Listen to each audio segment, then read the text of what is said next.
All right, in this episode featuring Justin Rolo, we talk Colorado downhill skateboarding, Venom Wheel's genius marketing strategies.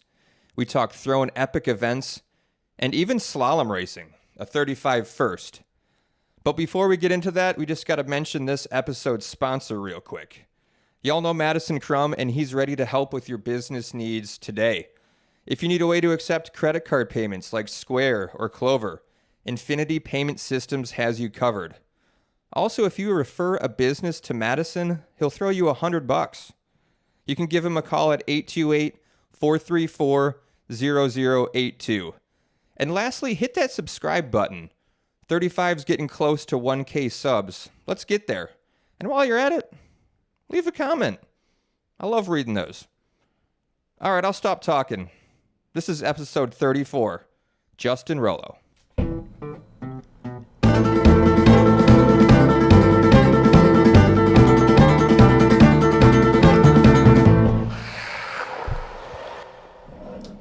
All right, welcome to another 35 All Grip. Did you miss me?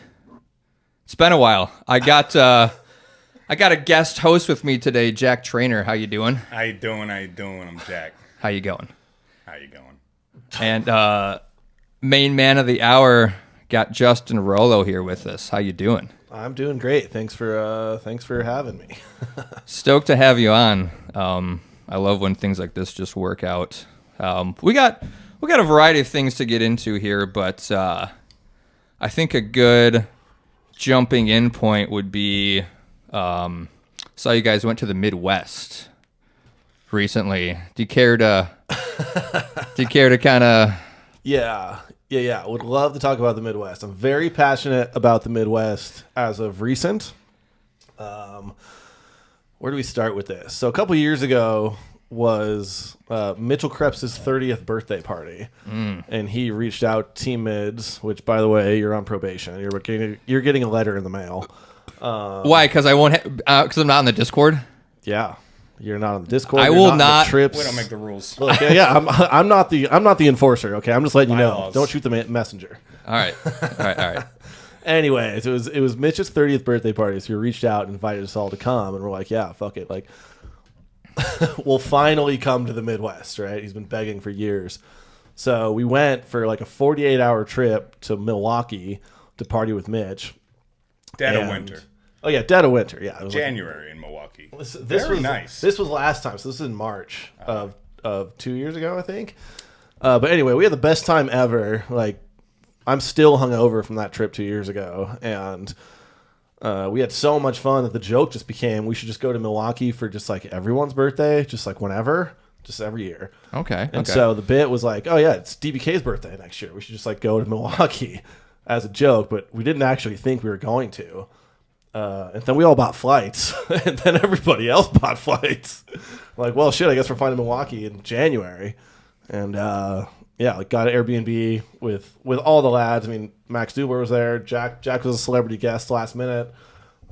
Steve Kong, like me, Ashley, DBK, obviously, Kai Salam, his girlfriend. Beautiful. But the whole idea was like, you know, all of us only ever really go on skating trips together, where you like go somewhere and you have a goal. Like, oh yeah, we're gonna go to the skate event and we'll maybe some partying on the side. But these Milwaukee trips are only for partying. Like, the goal is to just party. So Mitch Krebs, because he's going to be the mayor of Milwaukee in a couple years. Guaranteed. I feel like he's like the 100%. face of the Midwest. Please come to the Midwest. Yeah, we're moving Mitchell to the Krebs. Midwest. Please move to the Midwest. Please move to the Midwest. But so he lines us up like these schedules where we have to go to like 5-10 bars a day. Emphasis on day, because the partying starts when the bar opens at 6 a.m. Dawn Patrol bar. So we got an Airbnb across the street from the Dawn Patrol bar so that anybody who could make it would just walk there. Oh. I personally never once made it to the Dawn Patrol bar, but shout out DBK who made it every single day. That's commitment. Unbelievable performance. Wow. So what's the verdict? You moving to the Midwest? What's the move? If you're going to move anywhere, move to the Midwest. That's what I hear. I still need to go to Milwaukee. It's like a top 5 bar city in the U.S. It is a top Not at all. one. bar city. Top one? It is the drinking capital of America. Beautiful, beautiful. What was the highlight of this year's? What'd you say? I really liked the lake plunge. We went in, what was it, Lake Michigan? Lake Michigan in January, and then got in a sauna immediately afterwards. Back and forth, back and forth. And Yeah, I was the like, ice oh, plunge. okay. This is how you sober up the next day in Milwaukee. I understand now. Beautiful. I only went in the lake once because I was busy power barfing all over the heated bathroom. Hell yeah. But yeah, I wish I was. I could see myself in Milwaukee We to can drink. all see ourselves in yeah. Milwaukee. That's the thing is That's the goal. like we're moving to Milwaukee. Everybody, God damn it! Am I going back to the Midwest? please Fuck. move to the Midwest. Asheville's beat. It is Ash, beat. Asheville's Milwaukee. played, I guess. Super played out. Please move to Wisconsin. Well, Jack, you just got back from Swamp Fest a couple days ago. Do you care to share any shenanigans you went through there while we're just on the topic of drinking? Swampfest is possibly the greatest event I've ever been to. It's pretty crazy. It's a very humbling experience going to like an event like this where I'm used to going to these longboard events where we're very polished. Sometimes the neighbors don't like us, but for the most part we get along well with the communities maybe. This is not like that. I felt like the most polished person there, and it was amazing. It's crazy, very humbling going from an event where I'm the best skateboarder, the fastest skateboarder, the most popular person at an event to just being a nobody, and it was pretty humbling. You're not even close to the drunkest. wasn't even close to being the drunkest person there, and I got run over by a motorcycle. Yeah, for those, maybe I'll post a picture on the story or something of Jack's foot, but It's a little Our swollen. boy's down bad. the foot is gone. The foot's gone. Well, I beautiful. recommend it. Go to Swampfest. Yeah, go to Swamp Fest. Well, Rolo, we can start from the kind of early days. Keep it basic here. When did you start longboarding, or I guess we could start when you were getting into sliding, and where at? Where are you from? Yeah, so I'm basically from Denver, Colorado. Raised there my whole life in the suburbs outside of the city. Lifelong skateboarder, kind of not by choice. I lived a couple miles from school growing up, and was one of those kids who didn't have a bus route, so I had to walk to school or bike to school or skate to school or whatever. I don't know, second, third grade, got a skateboard, started riding that to school, and there were a lot of not big hills, but big hills for when you're 10 years old or whatever. So up and down that, and at the same time was skating, fast forward to middle school, skating a lot of parks, skating some vert. We had a vert ramp that I would go ride pretty frequently in the Denver area, and to skate an indoor vert ramp, the cool thing to do is get big soft wheels because you actually had grip, because otherwise you have to mop the ramp all the time because it was too slippery. Okay, yeah, gotcha. And so once I put big soft wheels on my skateboard, and then took that skateboard to school, and I was just blowing the doors off of my friends, bombing the 20-mile-an-hour hills into school or whatever. It was oh, this is a cool fun thing to do. So me and all my friends got whatever random longboards from the skate shops. So I had a Sector 9 pintail kind of thing. Classic. Yeah, one of the Bamboo series ones that had a kicktail, so you could still kickflip it. Sick. Yeah, hell yeah. But that's when it kind of changed from oh, we're using we're bombing hills on skateboards to get places because we need to we're bombing hills on skateboards for fun. And that would have been I would have been 8th grade, maybe 14 years old, 13 years old. Okay. And we're kind of evolving into that, and so it would have been the next year, 2009, for my first year of high school. I saw an interview with Zach Madem and Justin Dubois on the news on TV. It was just after dinner, my family would just have the news on, just like anybody would. And it was a news report on Buffalo Bill Downhill in 2009. And I just saw Justin Dubois, who's a hero, right? Like talking about how like epic this event was. It was the first time they were ever out there. This is a closed road race on Lookout Mountain outside of Golden. And that was like what clicked for me. That was like the first kind of inkling thing I saw that downhill skateboarding was like a real thing, not just like a random, side quest that me and my friends were doing. And like immediately Googled like Justin Dubois, Zach Madom, Venom skateboards, whatever.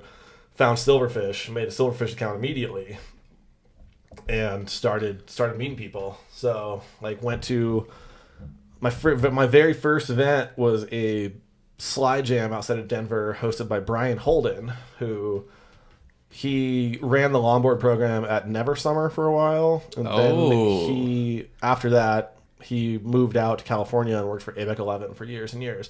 But he was the stunt man in the like longboard scene in Iceland, like whatever that movie was called. Walter. Mitty or Walter Smitty? Mitty, yeah. whatever that movie is. Brian was the stunt man for like the longboard scene for whatever that famous actor's name is. Ben Stiller. Yeah, Ben Stiller. Damn, we're nailing it right now. Yeah, killing it. Everybody drink to Locked that. in. Yeah, Locked in. Cheers, I'll drink to that. Boys. Cheers, I'll drink to that. But I didn't even know what sliding was. I thought it was like a longboard jam. I'm gonna go out and meet people. And I'm like, I think I'm 14 years old at this point, and we pull up to like the meeting spot, and like my dad's dropping me off. It's like a huge deal for my dad to like support me in skateboarding. He's like a big, sports guy, like straight edge kind of guy. Wanted me to play football kind of thing, which I did. But what position? Outside linebacker. I don't know anything about football. I just like to crash. Oh yeah. But he comes and drops me off at the meeting spot, and I was there a little early. And we get there, and there's just like a bunch of older guys like sitting around like smoking cigarettes and weed and whatever. And I'm 14, and my dad pulls up on like a white on white Lexus, like dropping his kid off at the event, and it's like not like that at all. It's like a sketchy outlaw event, right? And my dad's like tweaking, like, oh, I don't want to let him out of the car. Like you're not supposed to. This isn't what you told me it was. Whatever. Look out the window. I'm like, it's gonna be fine. Like just fucking let me out of the car, And the whole time, my dad was tweaking about these dudes smoking cigarettes or whatever. And we come to find out later that it was Dana Banks and his friends, who ends up being like one of my closest friends and a guy I lived with for like 10 years after that.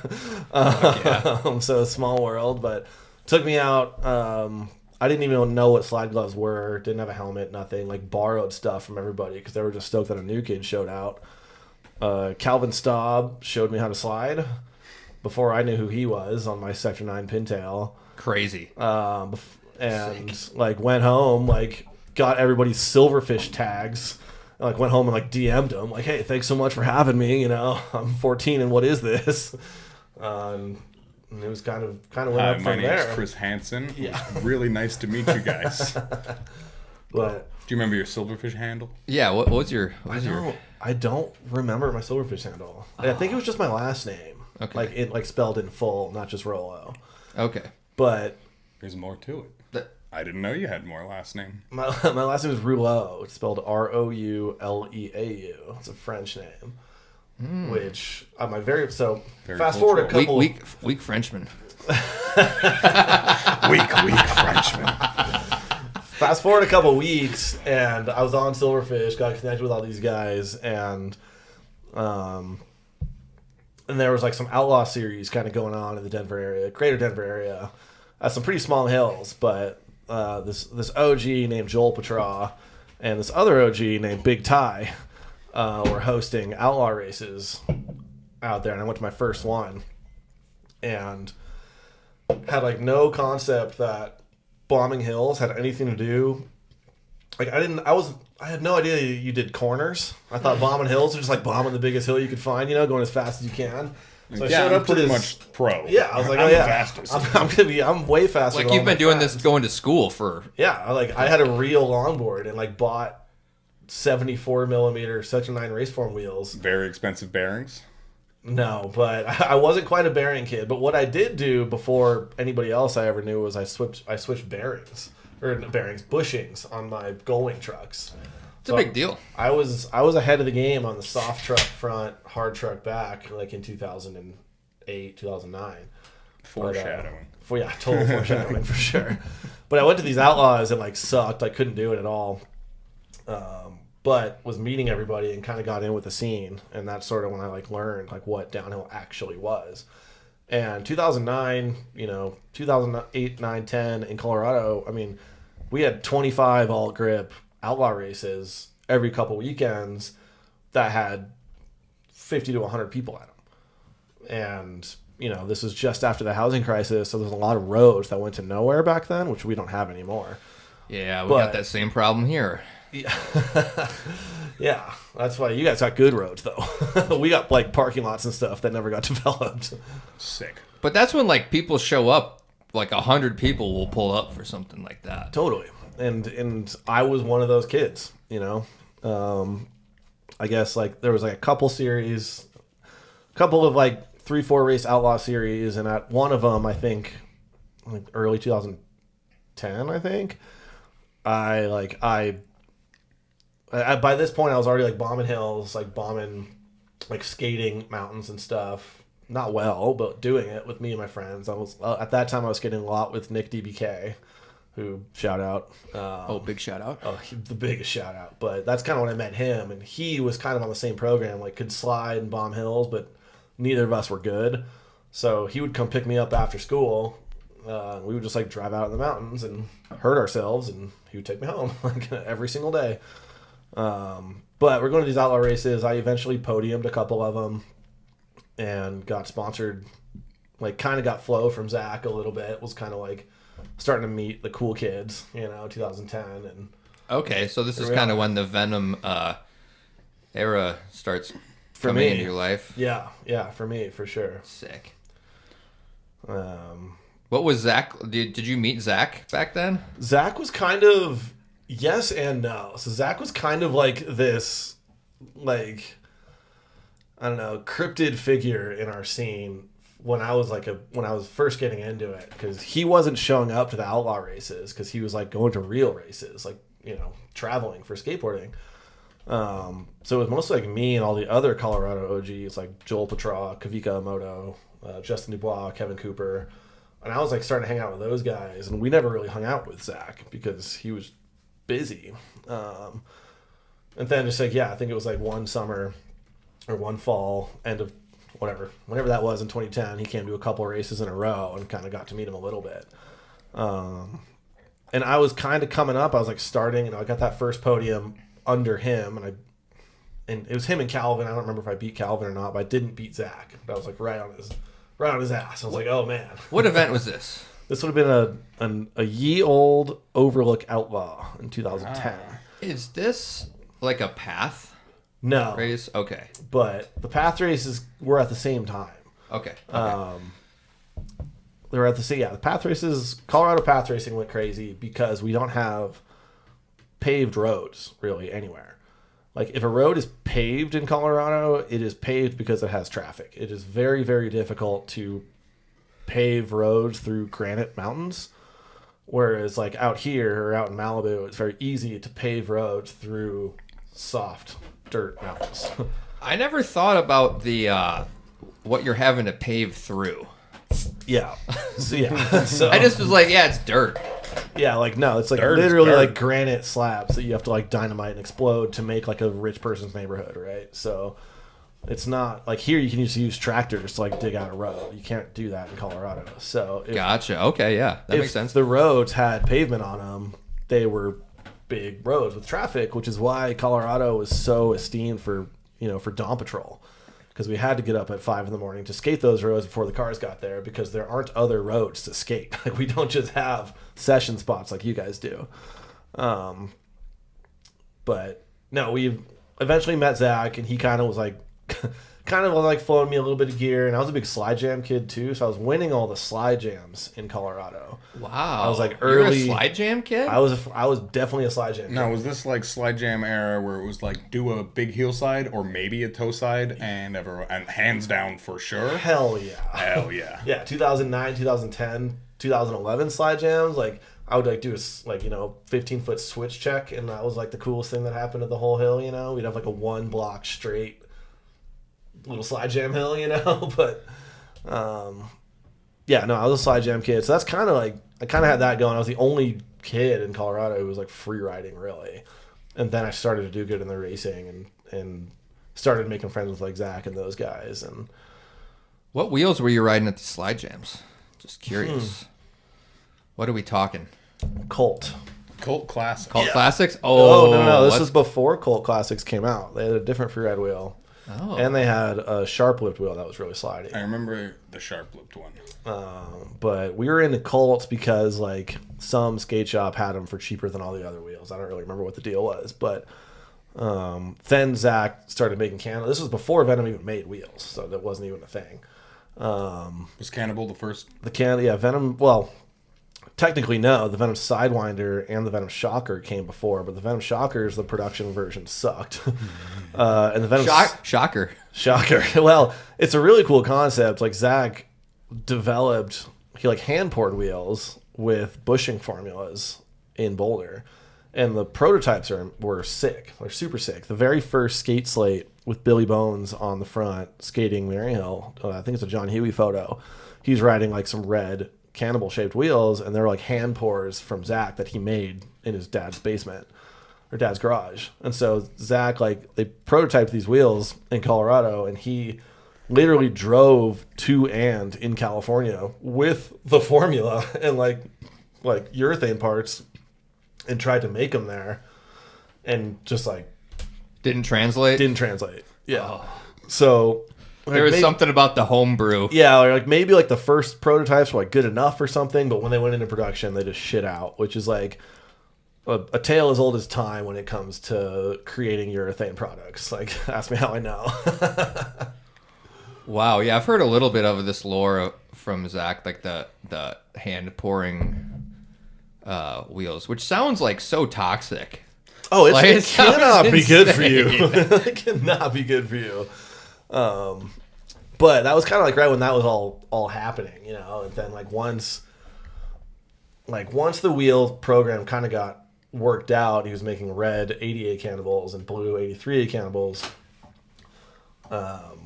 Like the Venom wheel program kind of started, but they still weren't as good for racing as like a Lime Big Zig was. Mm-hmm. And that's also like right when O-Tang kind of came out. And so like you had your like ABEC 11s that were like the fastest and grippiest, but like you can't slide them because none of us can slide. None of us can slide that. Like we're all like riding like Jessup grip tape with like Goodwill shoes on. Like we can't stay on top of our boards bouncing around on Big Zigs. Or you had O-Tangs, which slid so good, but they just like evaporated, especially skating in Boulder, like skating Flagstaff and stuff. Like you got a brand new set of in-heats from Louis or whoever, and they lasted 3 runs and they're cored, you know. And that was like kind of a new thing for us and for anybody in the scene to really like core wheels or just destroy wheels that fast. Or you had the seismic wheel, like you had the Dan Gesmer, you know, and wheels, but they were made for like mostly long distance pushing and slalom, and they were just so bad. They were so terrible that you like if you got a set of seismics, you didn't even ride them on downhill roads because they were so bad. Clip that one out. And then Zach came through.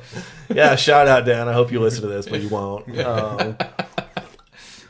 But then Zach came through, and his wheel was kind of the middle ground. It was like almost as grippy as the ABEC 11 wheel and slid almost as good as the O-Tang wheel. So you could actually like ride real downhill roads. And was it the Cannibal or the Sidewinder? Cannibal. Okay, Cannibal. The Sidewinder was kind of a slidey side project that was just for the Boulder freeride scene, really. Yeah, they came in the multicolors, I remember. That was later. Yeah, that was later. The first ones were all red.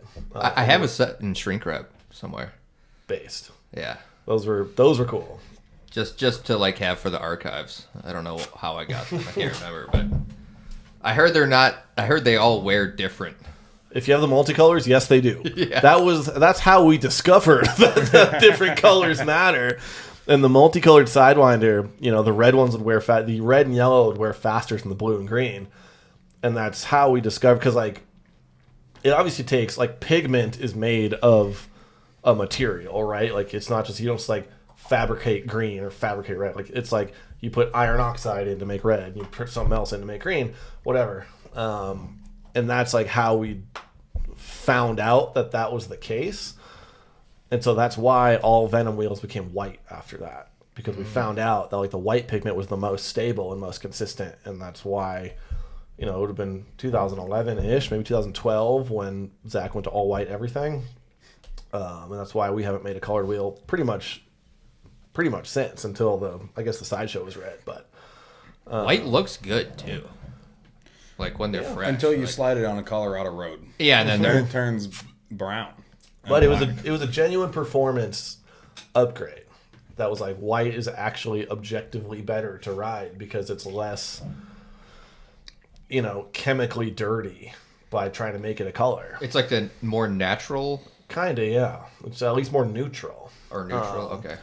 So, and then, you know, obviously a lot of brands tried a lot of different things, and now most good wheels are white, and there's a reason for that. So why doesn't Seismic do white wheels? That is not. Why does Seismic do a lot of things? That's not a question for me.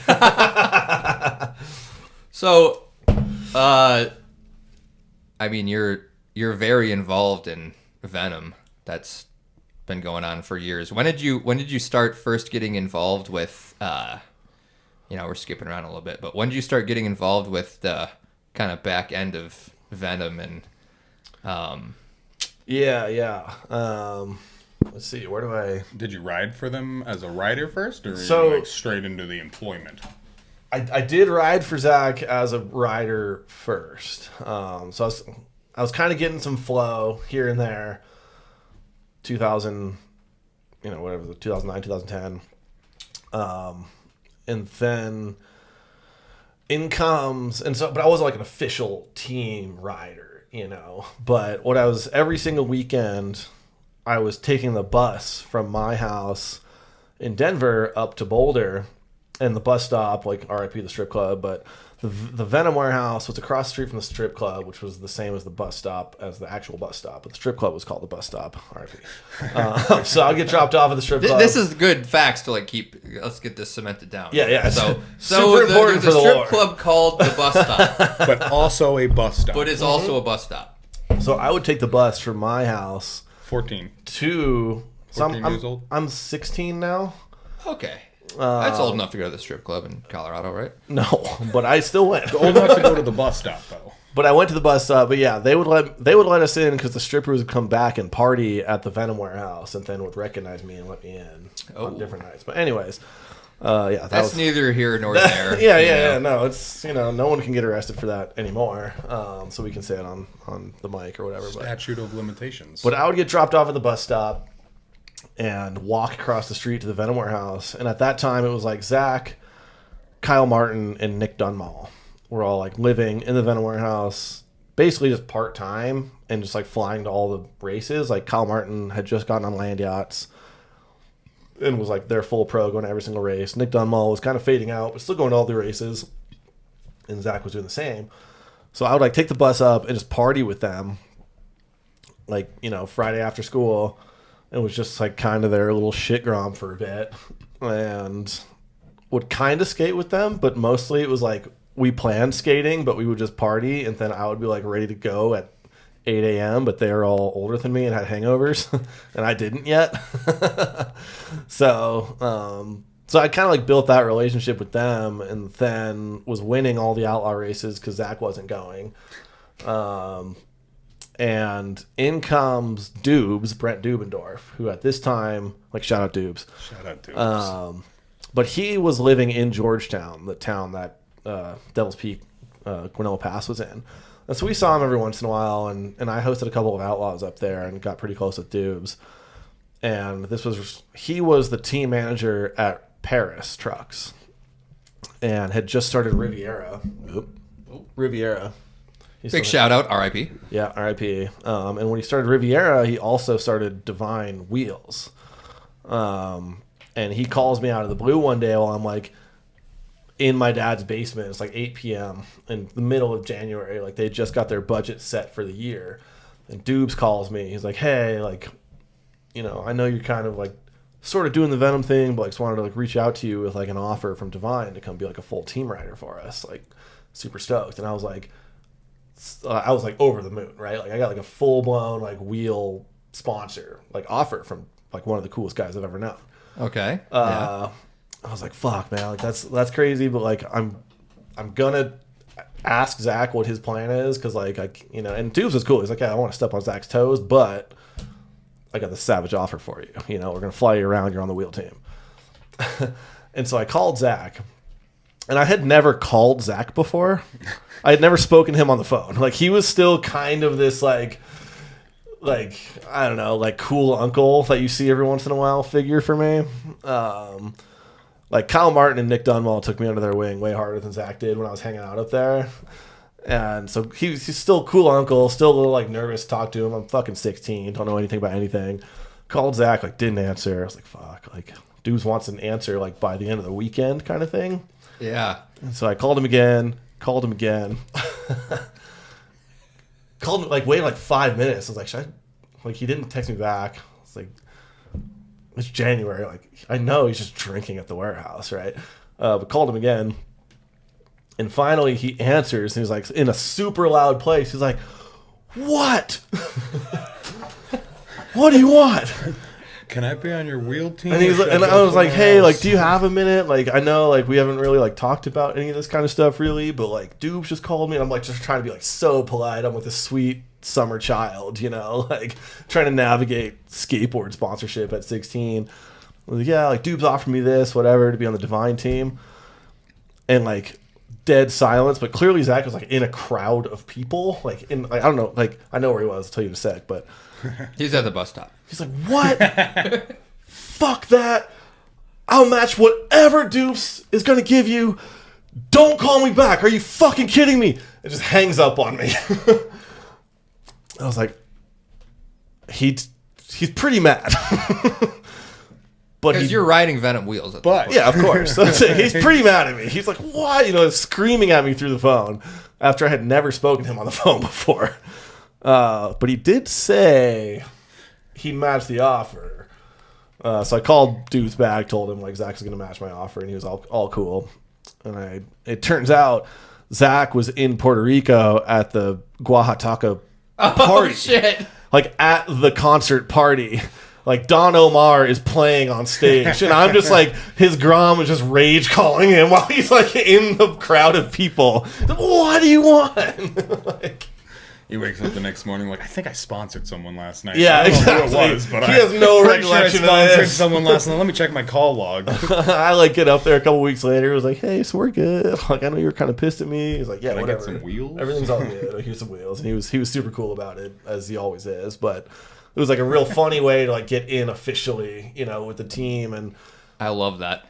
I actually had a guest question from Zach that was specifically asking about you almost getting on Divine wheels. Yeah, that's the story. So big shout out to Zach. It just came up without us having to go there. So I'm not gonna play it, but imagine what the history would have been if I was on Divine wheels with Dubes instead of doing the Venom thing for the last 15 years. Well, weren't you on Divine wheels?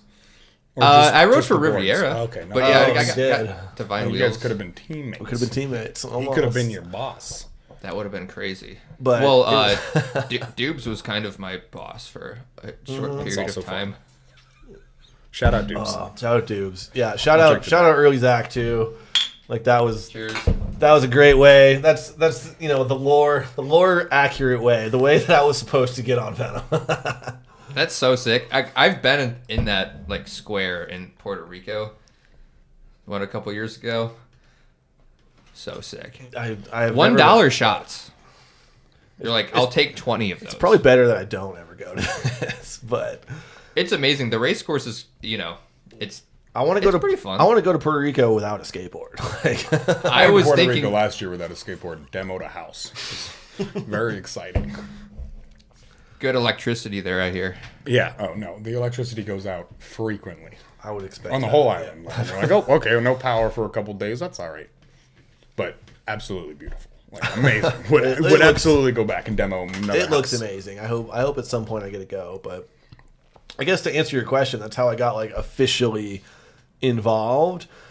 And then like that same year or the next year, social media kind of like came out. Like Facebook was becoming a real thing, and Instagram had just came out. And I'm like the millennial kid who knows how to use these services. It's like, oh yeah, we should create an Instagram account. Like, oh yeah, I'll help with that. Like, oh, we should create a Facebook account. Oh, I know how to do that. And so I kind of just backed into it on accident, being the only kid who knew how to use a cell phone. And, you know, if you go like way, way back in the Venom archives, you can like the very beginning, you can see how terrible it was. But like, that was like, I was just kind of the only kid who knew how to do any of this. What was the first post? I mean, we could go back. We'd have to do a lot of scrolling. Pull that up. Put it on the screen. I don't know, but the first Venom social media manager was Billy Bones. And so like I helped him make the Instagram at the warehouse or at the warehome. Then he did the first at least 10 posts. And then Dubler took over for a little while. And then it was just dead for a little while. And then it just accidentally became my job. And I was just kind of running that and like kind of I was kind of the first one who was taking all of our jokes and putting it on the internet, which is like, you know, every single Venom is just a bit. The whole thing is a bit. How close was this related to like trolling supplies? Am I skipping ahead a little bit? Yeah, so trolling supplies would have been like 2014. We're talking about like 2011. Trolling supplies was my all-time greatest, like most favorite longboarding video. That was really fun. We'll post that one in the comments. Yeah, you're gonna want that one in the link. But last time we checked, it has more views than rolling supplies. Than the rolling supplies video. That is like a significant amount more. That is the best thing I've ever heard in my life. Because filming, I guess for those who don't know, like for a long time, like Venom spoofed people who were taking themselves too seriously in longboarding, whether it was on Instagram or in videos or whatever. And Blood Orange, the brand, had just came out, and they dropped a really cringy video about their like weed. What do you call it? It was the hardware with inside of a grinder. Yeah. The hardware of the grinder. And Venom was just making hardware already, but the video is so cringe that we just copied it shot for shot, but our style. Check it out. Yeah, you're gonna want to watch it, but can't be put in words. It's amazing. The best part about that video is like, yeah, that was 2013, I think. But like Zach actually, like in the video, at the end of the video, they all smoke weed and they're all like happy, cool California, like Shaka Bros. And at the end of our video, Zach like knife shotguns a fucking whole thing of whiskey. His power blacks out like on the mountain. So that was real. That was real, yeah. Wow. Like the liquor store is at the bottom of that road that we bought that plastic bottle from, and he like actually like came and shut down right in front of me and just like did it. And I'm like, oh yeah, we're gonna go to breakfast and like talk about how we got to put this together. Nobody said breakfast. Oh yeah. This is like 8 in the morning. Where Zach put that whole thing of whiskey inside of him, and we went to our usual breakfast spot. And like I drove, you know, all good. Like Zach drank in one drive, and we like 15 minutes of like driving and sitting down or whatever. And Zach just sitting there like staring off into space, just literal power blackout. Couldn't even order his own food. Like, wow, it was good stuff. This is good, like just background info. Because I mean, I've watched that video like 10 times. I'm pretty sure he looks at his clock in the video. Yeah, it turns out the clock is correct. And that's important. That's important knowledge. It is. And it was also whiskey. We don't mess with clocks. No, the thing about all the Venom media, like everything I've ever put out, Venom or not, I guess, is like it's all a joke. Every single thing we've ever done is a joke. That it's all for fun. And that was just like, and anytime you guys are taking yourselves too seriously, it's like, haha, we're, you know. Now you're a joke. Yeah, now you're a joke. That needs to come back though. We're working on it. We need to start like. I agree. I 100% agree with that. I haven't been statement. super active in like in Venom media the last year, maybe 2 years or so, but you know, things have been a little too nice.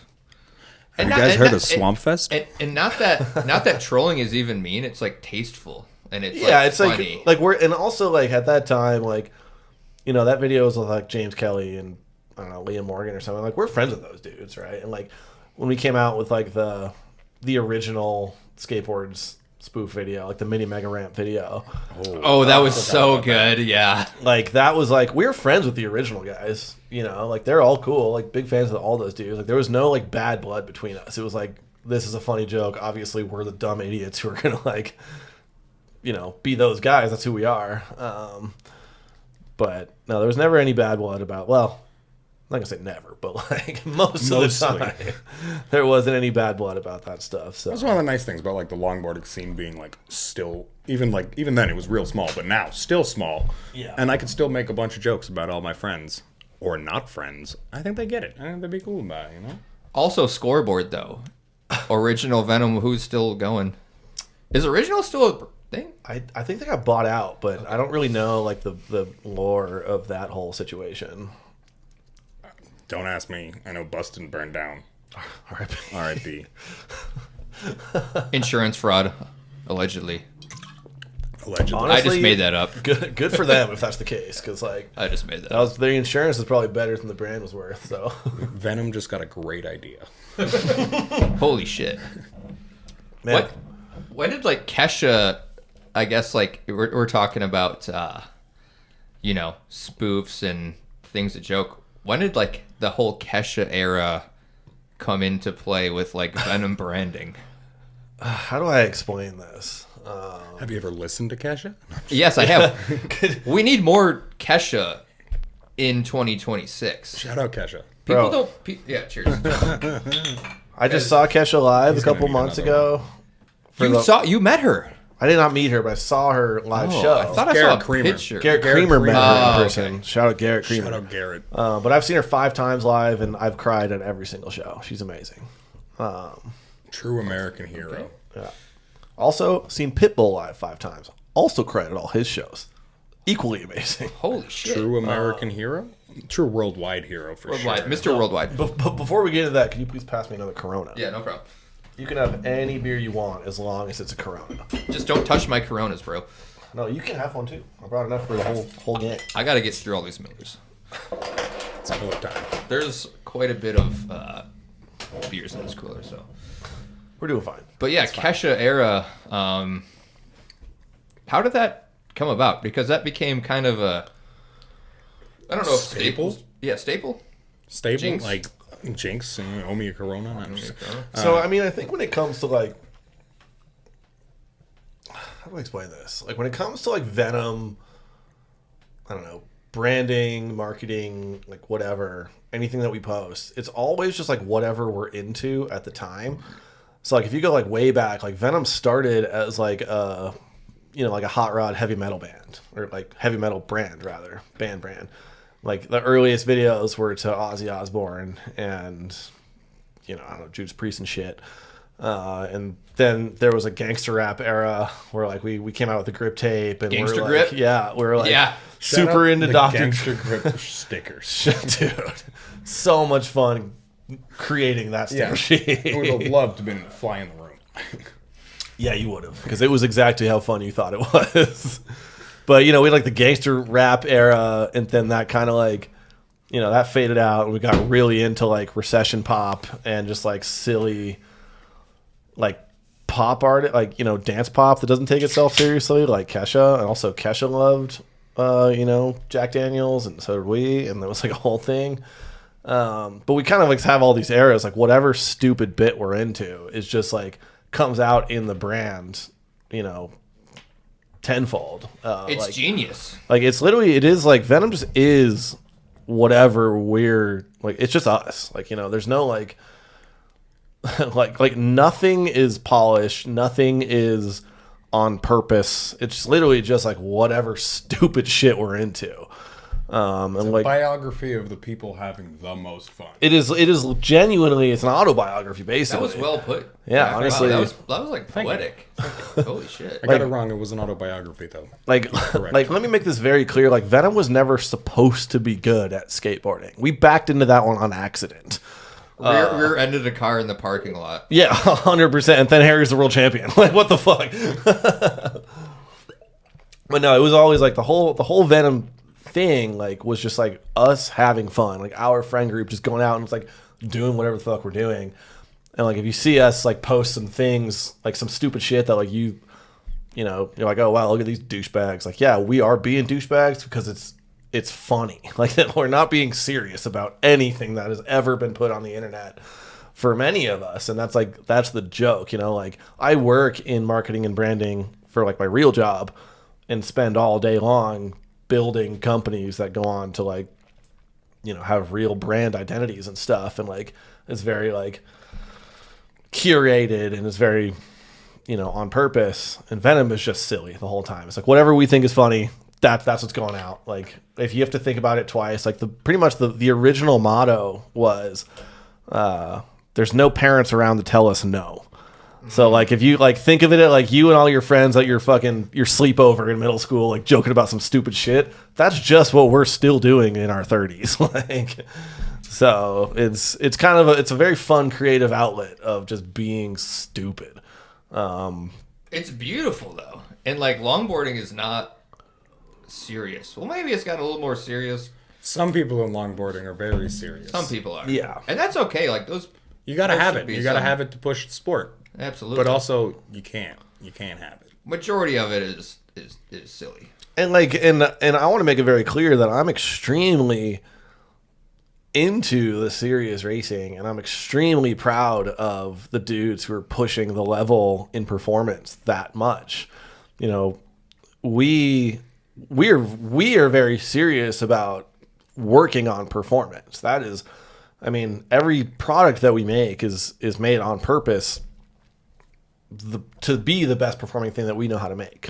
The best race wheel on the planet, right? And it's named after a condom. Like, you know what I mean? Like, it's like it is, the actual product itself is the best that we can do, and we put a lot of effort into that. But no, it's still a stupid joke. Like, it's still literally named after a condom. Like, hey, shout out Magnum. Yeah, shout out Magnum. Baggy Magnums. Right, like, we're not wearing those, so like, that's why it's funny, though. Like, should we shift gears and talk about what do you call it now? Is it a mansion? The skate house that you're in? Is it what era is that? BSM. Boulder Skate Mansion. Yeah, Boulder Skate Mansion. It's it's an ironic title because it is a very small house, but Life's about the journey. Yeah. So we're at BSM 2.0 right now. We've been there for 10 years. We've hosted hundreds of skaters. Sick pad, by the way. It kind of works, and it worked originally as a 6-bedroom house with like a shed and a garage and a backyard that backs up to the freeway and everything, but when we first started renting this house, it was only listed as a 3-bedroom because the basement was like, renovated illegally. So you can't like put that on the listing because it's not up to code or whatever. But there's 3 more bedrooms down there. That's the best kind of house to rent. 100%. When you're going to do shit like that. Totally. So like we had the cheapest rent in the world, and we're just gangbanging the shitty 50s house. How many people in there? Was there all 6 rooms filled? Yeah, I think at one point we had, I want to say 9 roommates. Nice. Plus whoever was sleeping on or behind the couch. So like at the busiest it was 9, I think, maybe 8.5. Right now it's only 5. Right now it's me, Nick DBK, OG, shout out, Joe McLaren, who's the 9-time slalom world champion, who's like from Boulder. We've been friends forever. Shout out. 9-time. Yeah. 9 times. Casual goat, actually. Elijah Belmont, who's a really good downhill skateboarder originally from Colorado Springs. Now he's like Flagstaff local kid. And then this other dude, Luca, who was like a competitive cycle racer in Europe. So it's the house has calmed down a lot from the good old days, but the skate house still lives.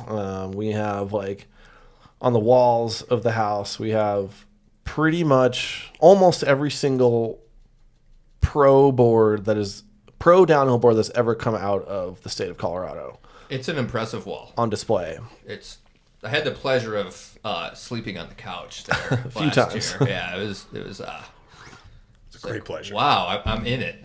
I'm in Yeah. it right now. Yeah, it's definitely, it does what it says on the box for sure. Most people come and party a little harder than they expected to because of the altitude and And the Dark Horse. What was the and the Dark Horse. What were the videos? Gosh, what were they? Ratchet Patrol? Ratchet Patrol. Oh, that was before. Yeah, shout out Ratchet Patrol. Patrol. Shout out Meta Skateboards. Side quest to Ratchet Patrol. I used to work for a skate shop called Meta in Boulder. Like, helped build their website, ran their longboard team, and Ratchet Patrol was the video products that we put out. But we were all just like dumb house party kids. Like the house party scene in Boulder was, it could not survive today. It was too much. Like, I'm glad I made. Kids these days don't even know. I'm just glad it's over because like we should have died. But no, that house That's why it makes it fun, though. totally, and that was BSM 1.0, and that was even an even worse shitty small house. I'm pretty sure I've stayed at this BSM one before. Almost guaranteed. I think you were out of town. Yeah, God, that was like 12 years ago. Yeah, like BSM 1.0 lasted like 3 years, and then BSM 2.0 is going on 10, and we're officially moving out in August. Oh, Yeah, BSM is officially over. Is this like the public? This is the reveal. Yeah, Yeah, this is going to be the announcement. reveal. We won't release this till after the fact. You They've gotta wait already till moved out. August. Dan's gonna sit on not editing this for like 8 months. He's just like me for real, but Editing is a strong term. Yeah. no, yep. BSM is the rent has just gotten too expensive, and we're all old now, and like our friends don't want to just gang bang skate houses like we wanted to back in the day. So like we all pay like regular rent now, whereas we used to pay like skate house rent. Bastards. So no, DBK is buying a house, and we're gonna like move across to like a couple towns over and Hell yeah. kind of keep the dream alive, but it's gonna be like kind of bougie adult house now, not super ratchet skate house. That's progress, though. That's a good natural upwards mobility. Yeah, Is that the right word? like dudes are in their late 30s. Like I'm gonna be the youngest person in the new house at 32 years old. Like it's we're allowed to have nice things. It just took us a while to get there. Yeah, no. DBK bought a house a couple towns over, closer to the skate parks, which is cool. Like the skate parks in Boulder suck ass, and we go like into Denver to skate all the good pool coping balls.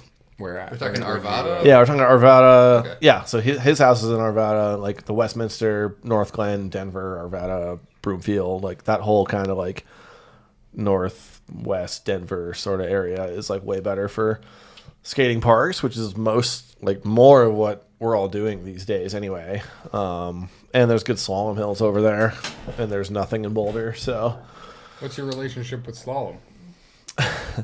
my relationship with slalom, I was probably the last of the Colorado breed to really skate slalom before I got into like real downhill. In 2009, I want to say it was maybe 2010, maybe like one of my first couple of events that I had ever gone to, outlaw events, was the like slalom national championships. It just happened to be hosted at like north of Denver, the same place that I hosted it in 2018. That's really where I got to like know Joe McLaren and kind of like that slalom scene a lot better. But they had a slalom race, like they had tight slalom, hybrid slalom, giant slalom, and the downhill race to like try to get the downhill dudes to come participate. And I did, and just borrowed a board or whatever. I like podiumed the downhill race and got to like race in the amateur division of the slalom race. And like slalom, for anybody who doesn't know, is extremely fucking hard. Like Big slams. yeah, well, that's the thing is there's not very many slams, but when there are slams, they are when you're least expecting it, and so you get so wrecked. Like Like think about like your worst toe side, stand up slide, high side, where you're like fully standing tall, extended. You just like break traction a little bit, and you just explode. Like you just rat trap yourself. Like that happens. Like that's the slalom slam. But anyway, it's like I was 16 and participating in this amateur division, and couldn't even make the tight slalom. I don't even know if I made the hybrid slalom. Like on a When you say you can't make it, like that's just trying to make it around the yeah, cones, trying to make it around the it's cones. tight. Exactly. Like they're like you have to actually like have form and be good to like do it. But in the giant slalom, I won the amateur giant slalom because it's basically just like skating Maryhill, just super Maryhill. The cones are spaced. The covers are so like tight slalom, they're really close together. They're super close together, so you're going really fast. Hybrid slalom, some of them are really close together, and some of them are kind of offset. And so, like, you got to be going really fast, and then you got to like slow it down and make the big ones, and then go really fast, and, like slow it down and make the big ones. And then giant slalom, they're all big ones. But unlike downhill skateboarding, in slalom skateboarding, you pull off of a ramp. Like you have a starting ramp, like a BMX biker, which was great for me as a vert skater. And so I had like this advantage on the ramp every time. And I won, or I got, I don't know, top 2 or 3 in giant slalom, which like placed me in the top handful of the amateur division. And I think all these old head slalom skaters were like so stoked that like a random downhill dude came and like did their thing. Because like slalom's like super nerdy. There's not a lot of new people, you know. Like we call I'm it just assuming it's like older folks. Oh yeah, the average age of a slalom skater is all of the people who don't want to crash skating downhill are going to go skate slalom. So it's 40 and up, really. Well, not anymore. It used to definitely be 40 up. Nowadays, anybody who's good at slalom is our age. Like they're younger dudes. And like the levels being pushed so insanely hard that it's unbelievable to watch. Like watch the World Skate Games this year in Paraguay, because the slalom skaters that are going to that are fucked up good. Like, and they're all going to be young. But anyway, back then, like I was a Grom. I was 16, 17, and did my thing. Like all the slalom skaters were stoked. Like Lynn Kramer, shout out Lynn Kramer. She gave me a board. Gary Flewitt, who's like a deep OG slalom skater, Colorado downhill guy. The best corner on Lookout Mountain is called Flewitt's because he was the first one to bomb Lookout Mountain in the 90s. Shout out Gary Flewitt. He gave me trucks.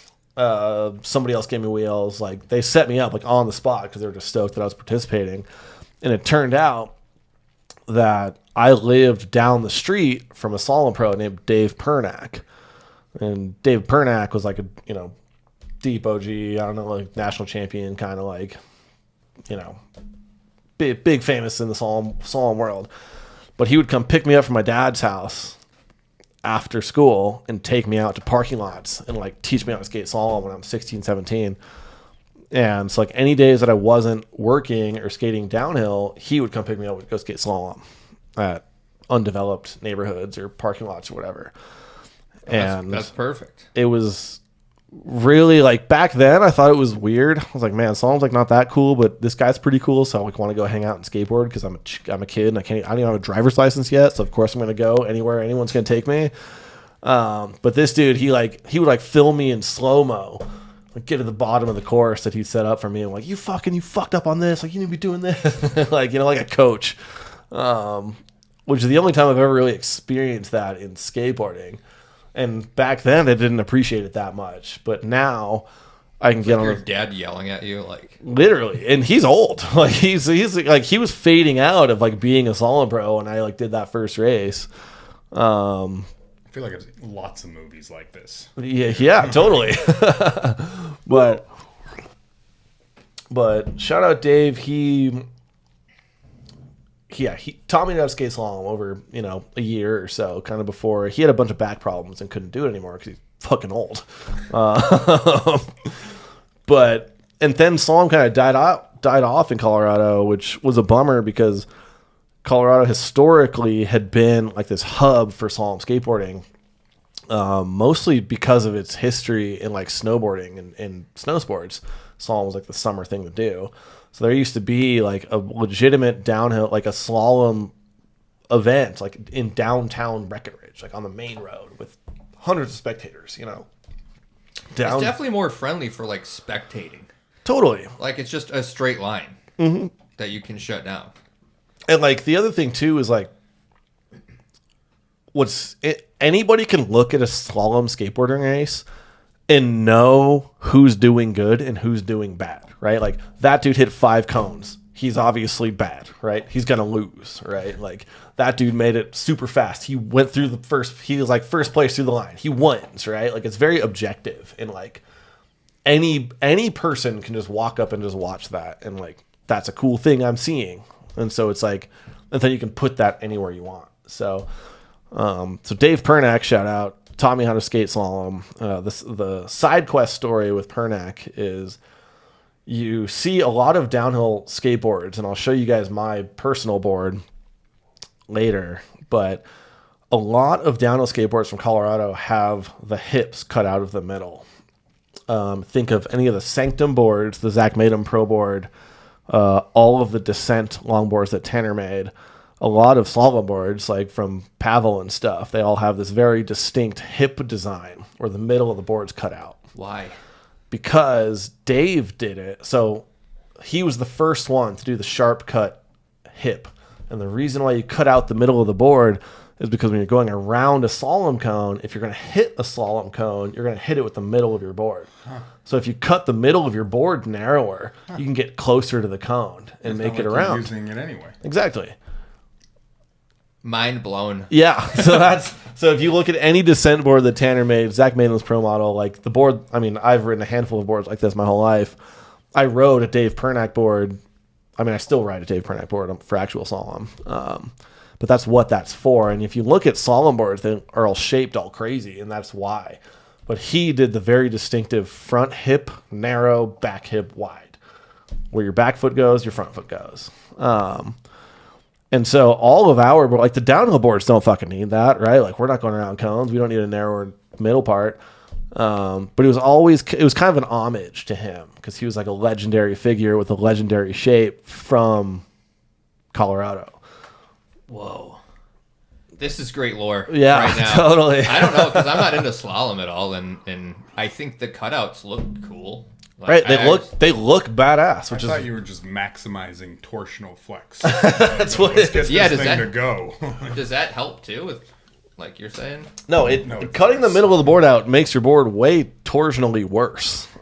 It's objectively bad for like torsional flex. You don't. But want now that. we make them all out of carbon fiber. Yeah, but now it doesn't matter because their boards are stiff. Yeah. But back then it was like, you know, it was just a cool. It was like the Colorado thing. Like you knew who had a Colorado board at the top of Maryhill because they had the hips cut out, you know. And kids were like doing. I mean, I did this. Well, not kids. Like a lot of us did this just like on regular ass boards. Like, and then the only other kind of the only other example of this in downhill from back in the day, which is my first real downhill board I ever purchased, was the Full Bag Elise, the Patrick Switzer board. Shout out. And if you remember that board, it had the hips. It had the hips. And people wrote it backwards, if I remember correctly. They did, because the concave was pressed backwards. But that's a side thing. But the hips were from the same thing because Patrick Switzer was a slalom skater. And he brought that design to his downhill board in Canada. So that's why that board looked like that and looked all crazy. And that's why I bought one, because it was iconic.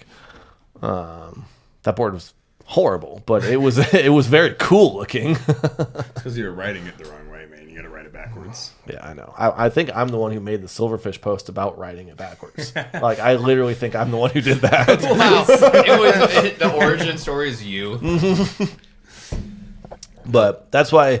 So like that's my relationship with slalom is through Dave, and then how that evolved through downhill, and it kind of also like slalom skateboarding in Colorado evolved Colorado downhill skateboarding or downhill, because like a slalom board is like a very turny front truck, a very dead rear truck, and it turns out that's also just the best thing for speed boarding, right? Like real big downhill mountain riding.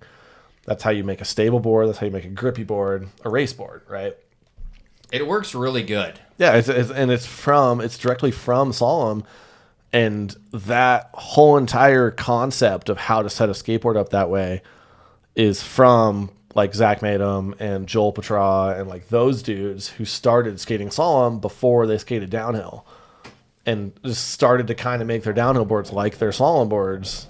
And that's why, 2008, 9, 10, 11, 12, really before like split angles really caught on with racing, you knew you were against a Colorado dude when he had like a 50-30 Randall setup on his top mount or drop through.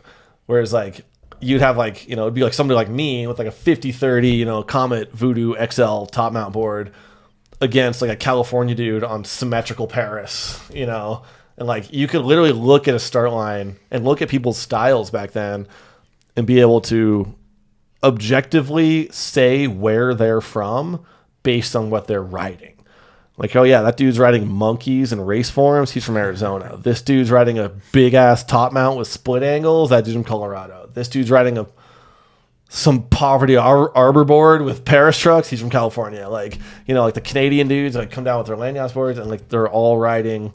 I mean, the Evo was like obviously like the mainstream version of this, but like the Colorado slalom skaters are what brought it to top mount and like kind of brought it to the next level. And it was from that influence and from that history in Colorado that kind of created this. And then, like shout out Zach, who really like took that. He's taken it to the next level so many times and like changed like the meta of a race board so many times. But he was the first one to like take his literal slalom board to Maryhill and just was undefeated, like unstoppable because like, are you fucking kidding me? You're going to get on the Maryhill start line with an Evo and this dude's riding a foam core paddleboard. And he's in front of me. And he's not even breaking tuck for these corners while you're grabbing rail and putting your hand down. Like, yeah, no.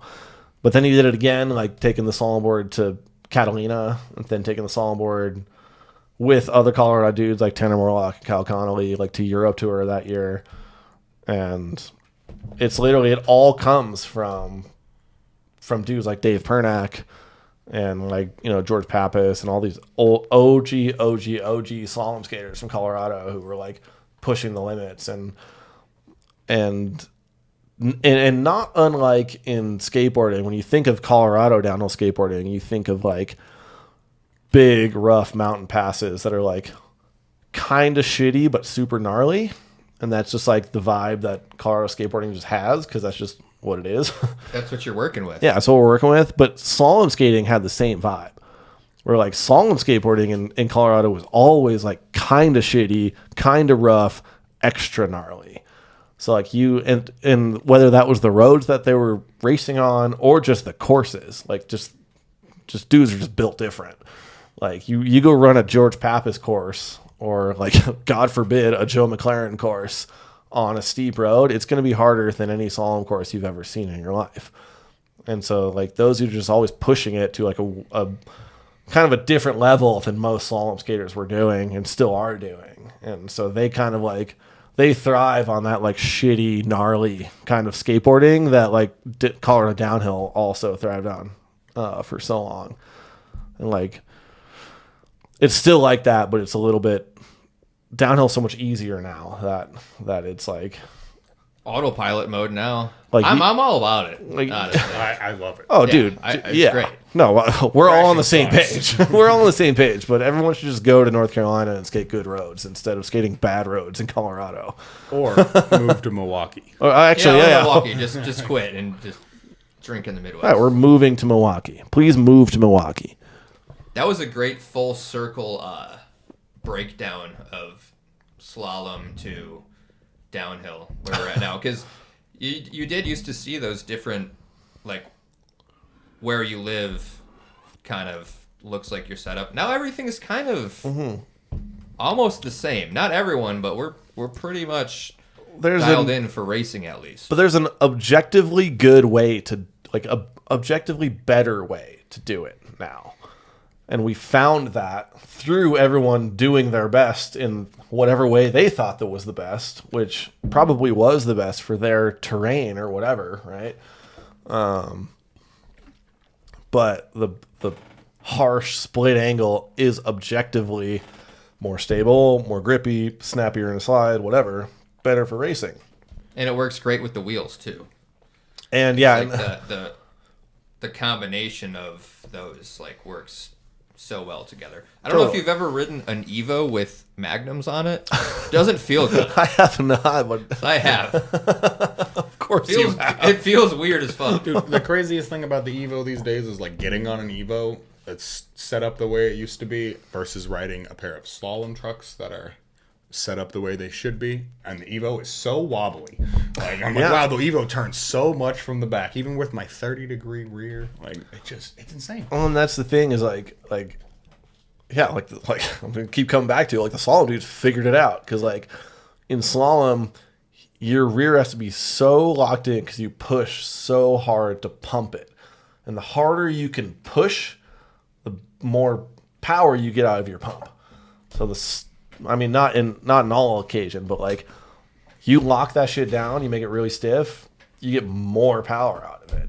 But you got to be like and if you're like a big hoss like Joe McLaren, who's over 200 pounds and 6 foot a million, like you can get that power out of it. And it turns out that's also just how you make a skateboard stable. So they all figured it out way before we did. But man, if I had taken my literal exact slalom board from 2009, which was a Dave Pernack foam core from Pavel, pro board from Pavel, I had GOGs, which is like, a 60-degree front, 18-degree rear or something, with like whatever bullshit hard wheel or like hard lip wheel.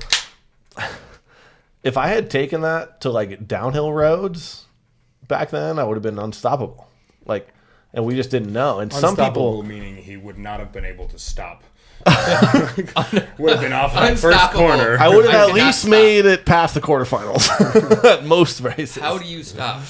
Well, I remember just to have like my personal experience with slalom stuff is I came to Devil's Peak 2018 and I was on like 150. Yeah, that was like I'm new school. Yeah. And then I showed up and I'm like, oh, I am so like looking at the boards. You say, how does that work? Because it looks sketchy. When you first see it, you're like, it is a tiny little board. Like is 20, that gonna work? 2017. I guess it was like 2016, 2017 was really like when that, it was like gray area. Like you'd be on a slalom board next to somebody on a 30-inch top mount, kind of thing. And what a cool era though to be in when things were changing. Dude, totally. Like Catalina Island that year was so fucking cool. Like I brought my downhill board, like my pro board, the Trap Star, which had a 28-inch wheelbase, and my foam core slalom board that had a 19.5-inch wheelbase. Both of them in my skate bag to Catalina Island. And I wasn't good enough because I did not practice or anything on the slalom board at Catalina, but I wish I had. And Zach made the finals he might have won. I don't fucking remember, but no one remembers much from Catalina. Margaritas. Yeah. But extremely cool era where like right now we're not really seeing that kind of evolution like we were like pre-COVID. But that was like, it was so cool. Like you'd be on the line, all four dudes would have completely different setups. Like you'd still be on the line with somebody on a drop through board. And like that dude thought it was better. And that's sick, But everything's going to come to what's objectively better, which is the modern slalom downhill setup. And it seems like it's not going anywhere. Like, and not only that, the wheels. Like, I remember Devil's Peak was the first time I rode Magnums, and I was like, oh no! If I'm on the race line with someone not on Magnums, like I'm clearly have an advantage. Yeah. Like it's different, especially on that pavement. It was like I've never rode a wheel that feels significantly better. Yeah. Like they all kind of feel the same until you kind of get on that high rebound, whatever fast rolling urethane. And the shape of that thing was like the Magnum shape's unique because it's like in the same way that the Cannibal came out and was kind of that good middle ground like we talked about between the Otang and the ABEC 11. like the shape has a lot to do with obviously how it like slides and grips and whatever. And Zach really had the vision for how the lip shape affects that. And we just scaled that out to the Magnum, and it just worked the same. We're like, all right, no notes, you know? God, that's so sick. Wow, that was a just insane riff on technology. We did good there. Hey, All right, cheers, all right, cheers. all right, yeah, Cheers to that. Cheers. Cheers, I'll drink to that. Technology, technology. Like I said earlier, I've never really done like a podcast, not a podcast listener. So you guys just let me know if I'm fucking up or whatever. You're fucking up. Thanks, Jack. No, you're nailing it. You're nailing Slaps your foot. it. What about, I mean, we haven't really got into like your own personal career with racing. Because you've done Euro tours. You've been around the block. Like, Yeah. I've. What was like a highlight year for you as far as like racing goes, would you say?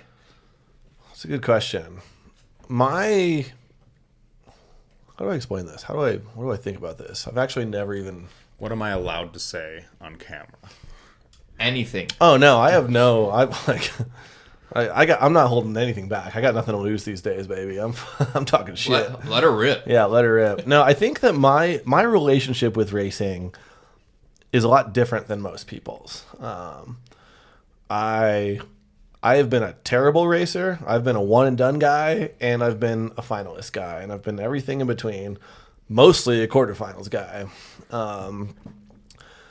But I think that, I guess thinking about it right now, I was never a real racer. I was never the kind of guy to be super hyper concerned about a race line. I was never the kind of guy to be super specific about, you know, you think about the best racers in the world. You think about like dudes like Kevin Reimer, you think about dudes like Adrian Purnell, Frenchie, and the way that their brain works on like taking a race line and just being perfect and being fast. I mean, you think about it like a sim racer, like a video game, right? You do 1,000 laps on whatever race course and dial in your perfect line on Gran Turismo or whatever. And those dudes are like down to think about it like that. Whereas I kind of come from an era and like a mindset of like, I'm just trying to bomb the fucking hill as fast as I can. And like, if you leave the door open for me, I'm gonna take it, even if it's a bad idea. Like, even if I should objectively not pass you right here, I'm gonna pass you right here. And we're probably gonna crash. So like, you know, I was way more of like a, you know, I'm like a Need for Speed arcade racer kind of downhill racer, not a Gran Turismo Forza locked in on the race line kind of racer. Wow, yeah. And you know, I've had this conversation before where like there's kind of, at least back in the day, back when downhill skateboarding used to be really hard, you know, big boards, bad technology, whatever, bad form. There was always like two different kinds of people who got really into it. You had the people who wanted to perfect it. Think about your Kevin Reimers. Think about your Patrick Switzers. They're doing everything they can to do better at their thing. I kind of come from the other side, where this other side is the people, you know, you have your racers and you have your hill bombers. I came in wanting to bomb fucking hills. You know, think about like, I'm just trying to go out there and get wild with my friends, right? I'm trying to go like have a fun, crazy experience on whatever crazy thing and like get to the bottom and give everybody hugs because that was fucking insane. And I feel like that's always shown in like the events you've hosted as well. You're like, yo, let's get some free ride runs for everybody. It's very on brand, you know. I'm just trying to go out there and party and have a good time. And I mostly just got lucky, and I think I just skated so much for so much of my life that I was able to get fast and competitive. But like that's why I have never won a World Cup ever. I've only made finals a couple times. Like I've never like actually, and that's because I never put in that extra work that dudes like Patrick, Kevin, or Frenchie or Harry are going to put in. You know, they're out there like doing what has to be done to beat somebody. I never in a million years did that. I was out there bombing hills. But you've still gone to finals. Like, you've been on podiums. Yeah. But when I'm on the podium, it's funny, you know. like I'm like that like silly underdog who's like not really supposed to be there. So stoked. Yeah, but like my friends are stoked when I'm there because like somehow I figured it out just from pure just like raw just belief, you know, not skill, just doing it. And in a lot of those events, like mostly Maryhill, like I've done very well at Maryhill a few times, and that's just slalom skating. And then my other events that I've done well in, like in Europe or like in Canada or notably like Killington, like when you guys were there and I made the finals, like that's solely because I was just hanging my balls deeper than anybody else was down to, right? That road seemed very deeply Colorado, like, coded. Yeah, also. like, oops, this is the worst pavement you've ever seen with the scariest corners you've ever seen, and you're going 70? Like, sign me up, you know? Yeah, like, you You're were gonna get dialed on in this for that. straight away, side by side with everyone you're competing against. You're gonna look to the right, you're gonna look to the left, you're gonna make eye contact with both of them, and you're gonna go, who's coming through this corner first? Yeah, like if drop if your I'm nuts? tucking next to you, no matter who you are, you're worried about it. So what you're saying is you're the problem. You're Like, the yeah. one that people are worried about. Yes. In that Killington race, like what was that, 2018 or 19 or whatever, like whatever that year was pretty much my last like real race. But that was those years I was really struggling with going to events, not because I was having a hard time racing the events, because I was having a hard time experiencing the events, because I was going all over the world. I mean, I was in Australia and in Euro Tour 4 or 5 times. I went to Korea. Like, I've been to every single event in North America that I've ever wanted to go to, mostly.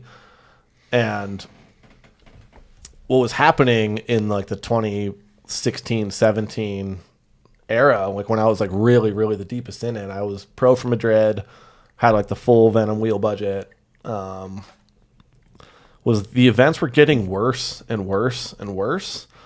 And I'd go to events and I'd get 5 runs a day. I'd be fucking pissed because I'm there to bomb the hill with my friends, like we talked about, right? Like, I'm there for like an exciting experience. I'm trying to bomb the hill, go have fun, like cut somebody off super aggressively, get to the bottom and give them a hug, you know? Like, I'm like trying to do stupid shit. But the events were just getting so bad organizationally, and like I literally, that progressed into me becoming an event organizer basically out of spite, because events, downhill skateboarding events, got so shitty in 2016, 2017. And that's like, I mean, I probably went to 20 events each year, and was like a lot of sitting around, a lot of horrible safety. Like, I'm a huge safety nerd. You know, we had almost 4,500 hay bales at Park City, and like, Holy fuck. yeah. Dude, they had like Safe. 1,000 at Soldiers this year. Mm-hmm. Not to shit on Soldiers, please make Soldiers happen again, but they had like a third of what they normally had. Yeah, no, it's like, and so I kept going to all these events while I was supposed to be competing at the highest level, and I would be going to these events, and everything, like the vibe, the safety, like I was at Killington and had a car in the road. Like, I just had to like explode. I pendied off the road into the river at 58 miles an hour in Killington because there's a fucking car in the road that no one warned me about. And that shouldn't, like, how does that happen? That should never happen. It should objectively never fucking happen. Like in Korea, I was on the start line and there was a car in the road, and they like started us and then like honked, like, you know, false start honked us. Not because we false started, because there was a fucking car in the road. And, you know, at that career race, like there was a lot of hay bales, but like so many dudes got bricked that there was not enough safety. And so I was going to all these events, and, you know, I'm in my early 20s at this point. Like, you know, my first Euro Tour, I was 19 or 20 years old. My last one, I was 24, 25.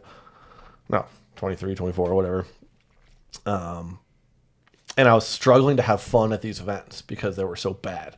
I was going to these big mountain skate events in Austria where like the course map looks like the coolest thing you've ever seen in your life. And you go there and you get 6 runs and you go in the woods every single time you blow out of a corner. Like if I'm going to go, you know, like I just said, like I'm a Need for Speed racer, not a Gran Turismo racer. I'm blowing off the road. I'm crashing a lot. I'm like trying to push my limits to find the limit, right? That's like how you are a fast skateboarder. But when you're pushing your limit and you're paying for a closed road that's supposed to be safe and that's supposed to be a place you can push your limits, and you're getting hurt and falling off cliffs and hitting trees, it's not what you're supposed to do. That's not how it's supposed to go. It's especially when you're having to deal with, in a race scenario, 3 other people that you could be going down because it's not your fault or because, you know, it is your fault. Yeah, like, doesn't matter. To the back of someone, but like that literally doesn't changes matter. things a lot. Yeah. Like you should be able to go to a closed road event and fucking explode yourself pushing your limit and hit hay bales and be fine. And when I was going to Get your money's worth. 100%. And I was going to these events and not being able to do that. And I was like scared for my own safety because I didn't feel safe crashing in a foreign country at a bad event. And I was already kind of flirting with trying to bring downhill back to Colorado. I helped out with Buffalo Bill 2011, 2012. What year was the helicopter? That was the last year. That would have been, May 2013? And then I helped loosely with Dubes with Pikes Peak for the 2 years. Or, like, one of them was only Dubes. But I helped with Pikes Peak loosely with some stuff. And kind of, like, got a little bit of a behind-the-scenes understanding of, like, how these events worked. And wanted to do one myself. And I was doing a lot of outlaws. I've probably hosted more outlaws in Colorado than anybody in the history of like our state. And it was just time. Like it was like, oh, we're gonna do it. We have this perfect hill, like the perfect parking situation, camping situation. Like everything was gonna be perfect for Devil's Peak 1, and it all fell apart in the end, and it was all fucked. But the race was still fun. The skating was still fun, but the camping and the parking and like all that shit fell through for a bunch of stupid dramatic reasons. But that's how those things go, and that's how I learned about those things. But it was like literally like all these events, 90% of the events I went to in 2016 and probably 2015 were just bad or had extremely like had things go on that should have been preventable. And I'm sitting up there at the start line like, how did you guys not think of this? Like, fuck, this is my life, literally my life. This is a 70-mile-an-hour road in the middle of fucking nowhere, Vermont, and there's a problem. There's a safety problem. That should be the only thing that's not a problem, you know? Like, you can have a million problems, but the safety thing should not be the problem. Like, in the grand scheme of things, hay bales are pretty cheap. In the grand scheme of things, yeah. And like to how much it could just save you. And radios to say, hey, maybe don't drive that car. Riders are coming down. Right sometimes you got to throw like one extra volunteer on a fucking driveway or whatever, you know. But as like an event producer, and like shout out every single person who has ever thrown a closed road event, because it is it's such an undertaking. It is the hardest thing I've personally ever done. And I am talking shit about you guys, but like, thank you for doing it. But no, it was one of those things where, like, all these like little things kept happening at all these different events, and there were always different problems, mostly different problems. But I was seeing those problems before they actually happened, over and over and over, and I was already kind of having the idea of like wanting to do an event myself. And then I was like, you know what? Fuck it. I'm gonna send the email, and we're just gonna like see if we can do it. And Devil's Peak 1 was born. So. Fuck yeah. Devil's Peak was sick. I went to it was 2018 year 2? Yep, year 2. Year 2 I went to, had the, what was it, the wheel of death. Mm-hmm. Can we bring back just Hand of God bracket absolutely. Racing? I'm so sick of qualities. Explain Hand of God for the viewers and the Wheel of Death. Oh, well, Wheel of Death, your name was put on a wheel, correct? Well, A let's start giant off first wheel of with fortune. what's the problem? And the problem is qualifying and how much we hate waiting for it to end. It's awful. We just want to put people into race heats so we can watch them race each other. What's the easiest way to do that? With a circle And a chainsaw? and a chainsaw. The chainsaw was a side quest for sure. So what? We slapped everyone's name up on the big circle, the wheel of death. You can spin it with your hand, but more importantly, we were spinning it with a chainsaw. And it spins your name. You get put in a bracket. Boom. Done. Hand of, hand of the and wheel. sometimes like the hand, like, so you spun the wheel, landed on your name, you were the next name in the bracket. But sometimes someone had some beef, or someone was talking shit, or like whatever, and you're like, they got their name, and like I am God, so I personally put their name in a different heat to like fire up the rivalry or like whatever, just for fun, Because that's what the sport needs, is rivalries. Heated rivalries. heated rivalries. Drink to that. Nice. But yeah, no, it was so the Wheel of Death and the Hand of God, and I mean Devil's Peak just in general, the whole entire concept of Devil's Peak as an event, as a brand, whatever, was all to like bring back the original Colorado downhill pagan style of doing things that all came from Justin Dubois and Kevin Cooper and Buffalo Bill Downhill in Golden, like the event I saw in the news. And that's how they did it. Those dudes were going out to events and going to time qualifying at IGSA, Mariel, and sitting around for 5 fucking days, and came back and like, it'd be way more fun than that if we threw a party at a campsite and had a wheel and burned it down at the end, Swamp Fest style. But like, mini Swamp Fest. Also want to burn The down. one I went to, the forest did almost burn down. Okay, I would not say it almost burned down, but There we was had a tree on fire. I mean, it was only 20 feet tall. There's a couple It could have been leaves. 30 feet tall. So someone cut the burning tree down to the ground. To save Well, then it didn't burn down, did it? It got cut down.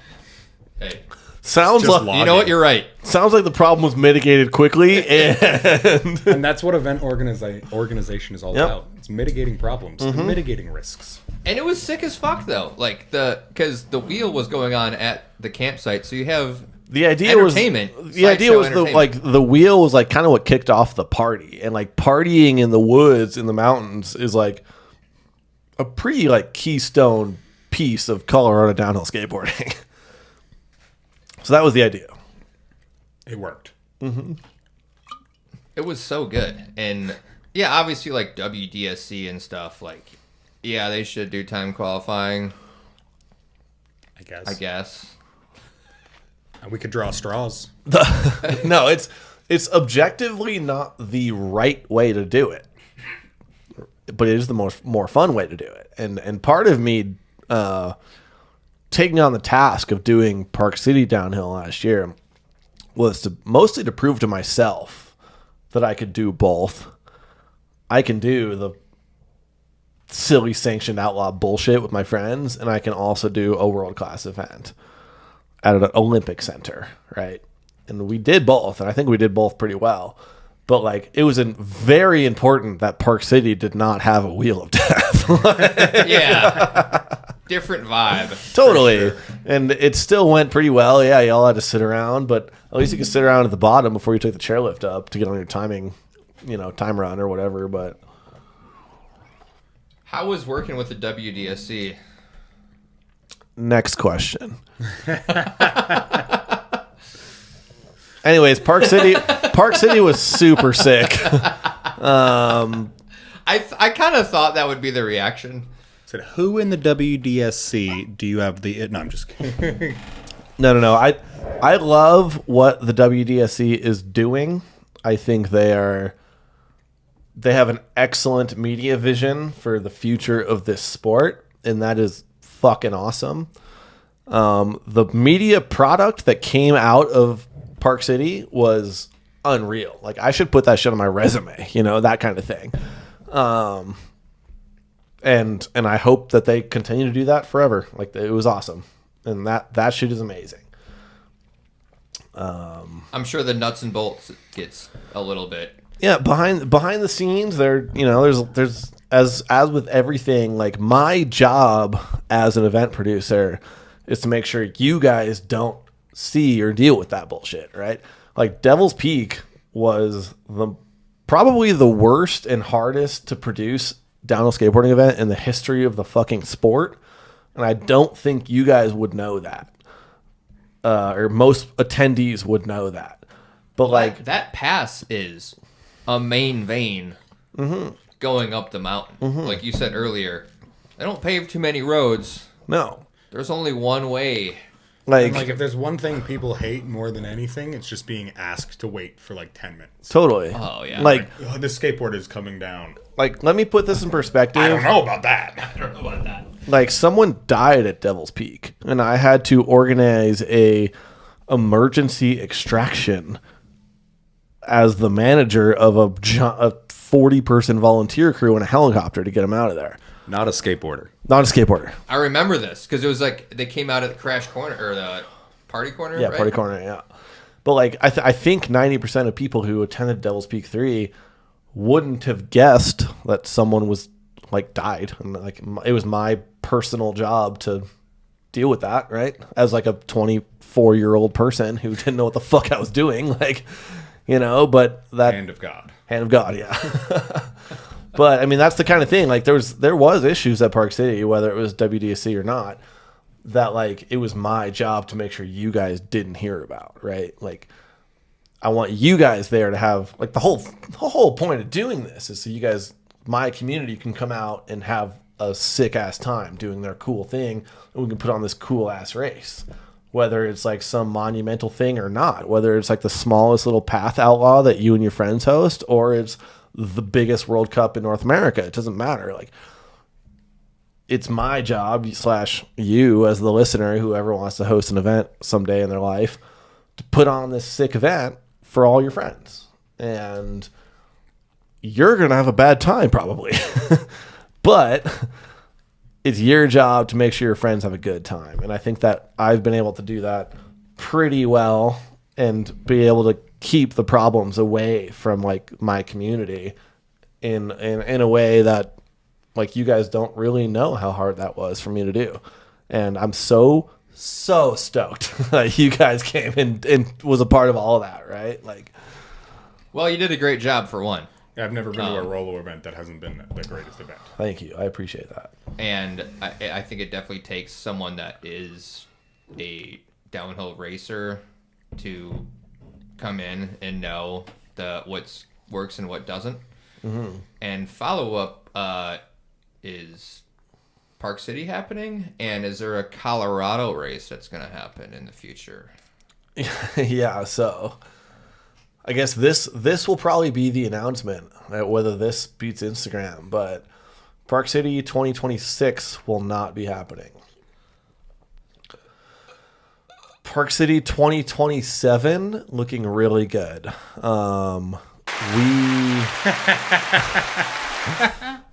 It was clapping. It was applause.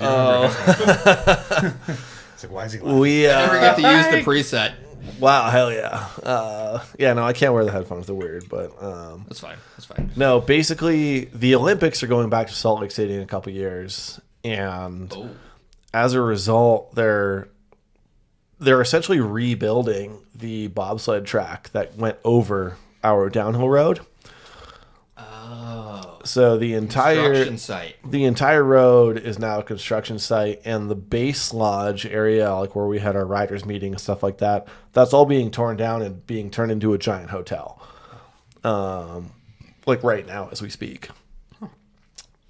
Whoa. So Park City 2026, it will not be happening. I mean, it took me weeks to come to this, to be allowed to be able to talk to this. This is some hot news right now. This is hot news. Yeah, I got to get it this just episode releases out in ASAP. August. It is heartbreaking to like say that out loud, because like Park City was probably one of the coolest things I've ever done. You know, that was amazing. That was so fun. The second event in North America with the chairlift. Whatever. Whatever. The first one. Boyne, Michigan, baby. Boyne. Oh, How I you doing? forgot about How you Boyne. That's so Probably the nice. most injuries too. Yeah, they didn't do hay bales. Well, they did, but they were like 10 feet back from the This is bike path. like Lauren was involved with this, right? Yeah, it was Action Board Shop. Action Board Shop, The yeah. owner was, shout out Jim. He was very adamant about getting a big race in Michigan going, and we scoped the spot, and I was like, it's basically a golf cart path, like one lane It is a wide. golf cart It's a path. golf cart path. It's not literally basically- a it is golf cart path. Like a wider, like a luxury golf cart path. Like And, you could maybe pass 2 golf carts, but like yeah, maybe. and you do that. You put about 100 people from the Midwest on that road, and Oh, and they started the event at 4 in the afternoon Hell and yeah. finished it by like 5:30. yeah, it was. They were like, "Yeah, we gotta wait. You can't go on the hill till like 4." And we're like, "Oh, okay, Cursed. cool." Cursed. We're like, and we're gonna push it all up. We're gonna go. Oh yeah, they had to deal with the golfers. Yeah, but that's another whole Amazing event, absolutely incredible. No, Battle of Boyne was like that's one of those ones you saw on the internet, and you're like, wow, those dudes are doing huge slides. Like that looks sick. Like, It was yeah, the one of the sketchiest parts was the shutdown, because you just blast through the finish line and it's like the chairlift is right there and you have to shut down to a complete stop. Like I was And everyone's in line. I was like smashing into the bales at the bottom, like almost every run, like pendying. and you could slide back then. Oh yeah, you just had We no were the time. top racers. Like if Dan you're, Arnie was the top racer.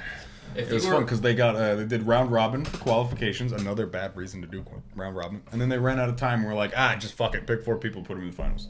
yeah, Not quite, but that's pretty much how it felt. yeah, it is wasn't- what I happened wasn't in the in a nutshell. Shout out Boyne. Anyone else that got points, we'll put them in a raffle. I'm like, all right, Honestly, Yeah, shout out Boyne though. That was wow. Michigan. what year was that? 2011. It was 2014. Oh, I was a little later. So, yeah, that was like peak Michigan. But it didn't have there. a chairlift like you guys had a chairlift. They let everybody on that one. The chairlift was pretty sick. Not gonna lie. I shamefully didn't come.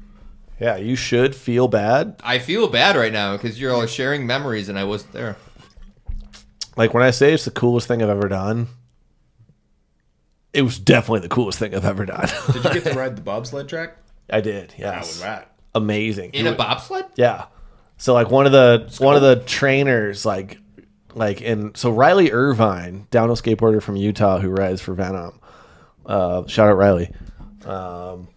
He used to work there at the facility, which is how we kind of had the in there. And so when Devil's Peak 3 happened in 2019, before Devil's Peak 3 happened, we knew it was the last one. we blew it out with dynamite, like we knew we weren't coming back. And I already had the backup plan to go to Utah to do this venue for 2020. And so I had already been out there to meet the guys that I already know, or I now know well, over at the IOC facility in Park City. And that was like the first thing that they did with me. Like, yeah, so like you're an action sports guy. You should come do the sled. We'll put you with one of the good guys. Like, oh yeah, like yeah, hell yeah. Like fuck me up, And like one of the like trainers or whatever like took me, Riley and Micah, like on the bobsled track, and it was we went like 78 miles an hour on some insane shit. And however easy you think it looks on TV on the Olympics, it's super not like that. It is so gnarly. What do They you can steer? What do you got to do? Are Well, you just hanging on? Are you just body weight, or are you? having I'm to just lean and- holding this dude like it's your mom after the bar closed. Like I'm just holding on to this guy who's driving, and he has like foot pedals and like hand things. Like there's a whole thing. Like it's I don't really know how to explain it, but it's not like driving a car at all. It's horrifying. it's so horrifying. Sick. And like you have this big ass helmet, and the walls of the cart or of the bobsled or whatever are like 3 inches on either side. So you're like bombing in. You're like, oh, I'm gonna hit this left. You're like, bang! And you just like smack your head on the thing. And you're bombing in. You're like going like 70 fucking 80 miles an hour. Like, bang! And you're like I can't believe these guys have like neck muscles that are strong enough to like hold on to you. What about skeleton push though? Yeah, they're How on the about same that? track, but they're probably not going as fast without the ballast of 4 dudes. Yeah, look, Bodies. I'm not interested in that. I'm interested in watching that. And I'm interested in looking at their helmets on the Airwood Instagram page. I am no I interest. love the helmets. I was like Googling stuff. I was like, what helmet is so-and-so wearing? How can I get one of those? Absolutely no interest in ever going headfirst on anything in my whole life. So They got the sickest lids, though. The fucking They had a skeleton luge mid-slid. guys. One guy I'm had a like, mid-slid. it looks like a mid-slid. No, one guy does have a mid-slid. Does he? Yeah, Really? One of the U.S. I think he was on the backup team, but he has a mid-slid. Like Of course, he's on the special-made backup mid-slid. team. Yeah, well, because if he's on the full team. look, man, Miz was never about being good at skateboarding. We're just into skateboarding, okay? It's a part. Wow. God, we've gone through some good things here. We're not quite to the end, but you know, we're maybe sniffing towards the end here. I got a few things on my notes here. I'll sniff something. Edit that out. Heyo, It's not that kind of night. It's not that kind of night. Any new Venom products coming out? Let's see. Any new Venom products coming out? Kind of. We're doing a lot of development at Rogue Okay. to playing with truck geometries, playing with base plate ideas. That's been pretty fun.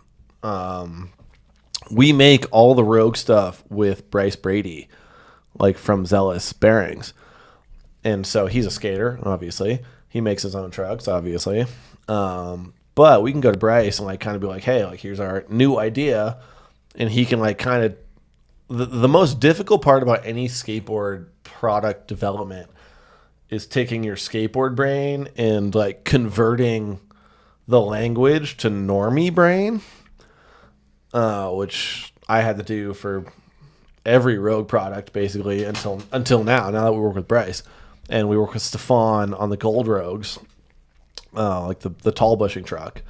And so it's like, hey, Bryce, we want to try more rake, less rake, wider, narrower, this bushing shape, whatever. Like, and he can kind of just like shit it out for us, and like, but he knows like what we mean by that. Whereas like if you just like take that to like a regular machinist, you're like, I want more rake on my hanger. He's like, what the fuck are you talking about?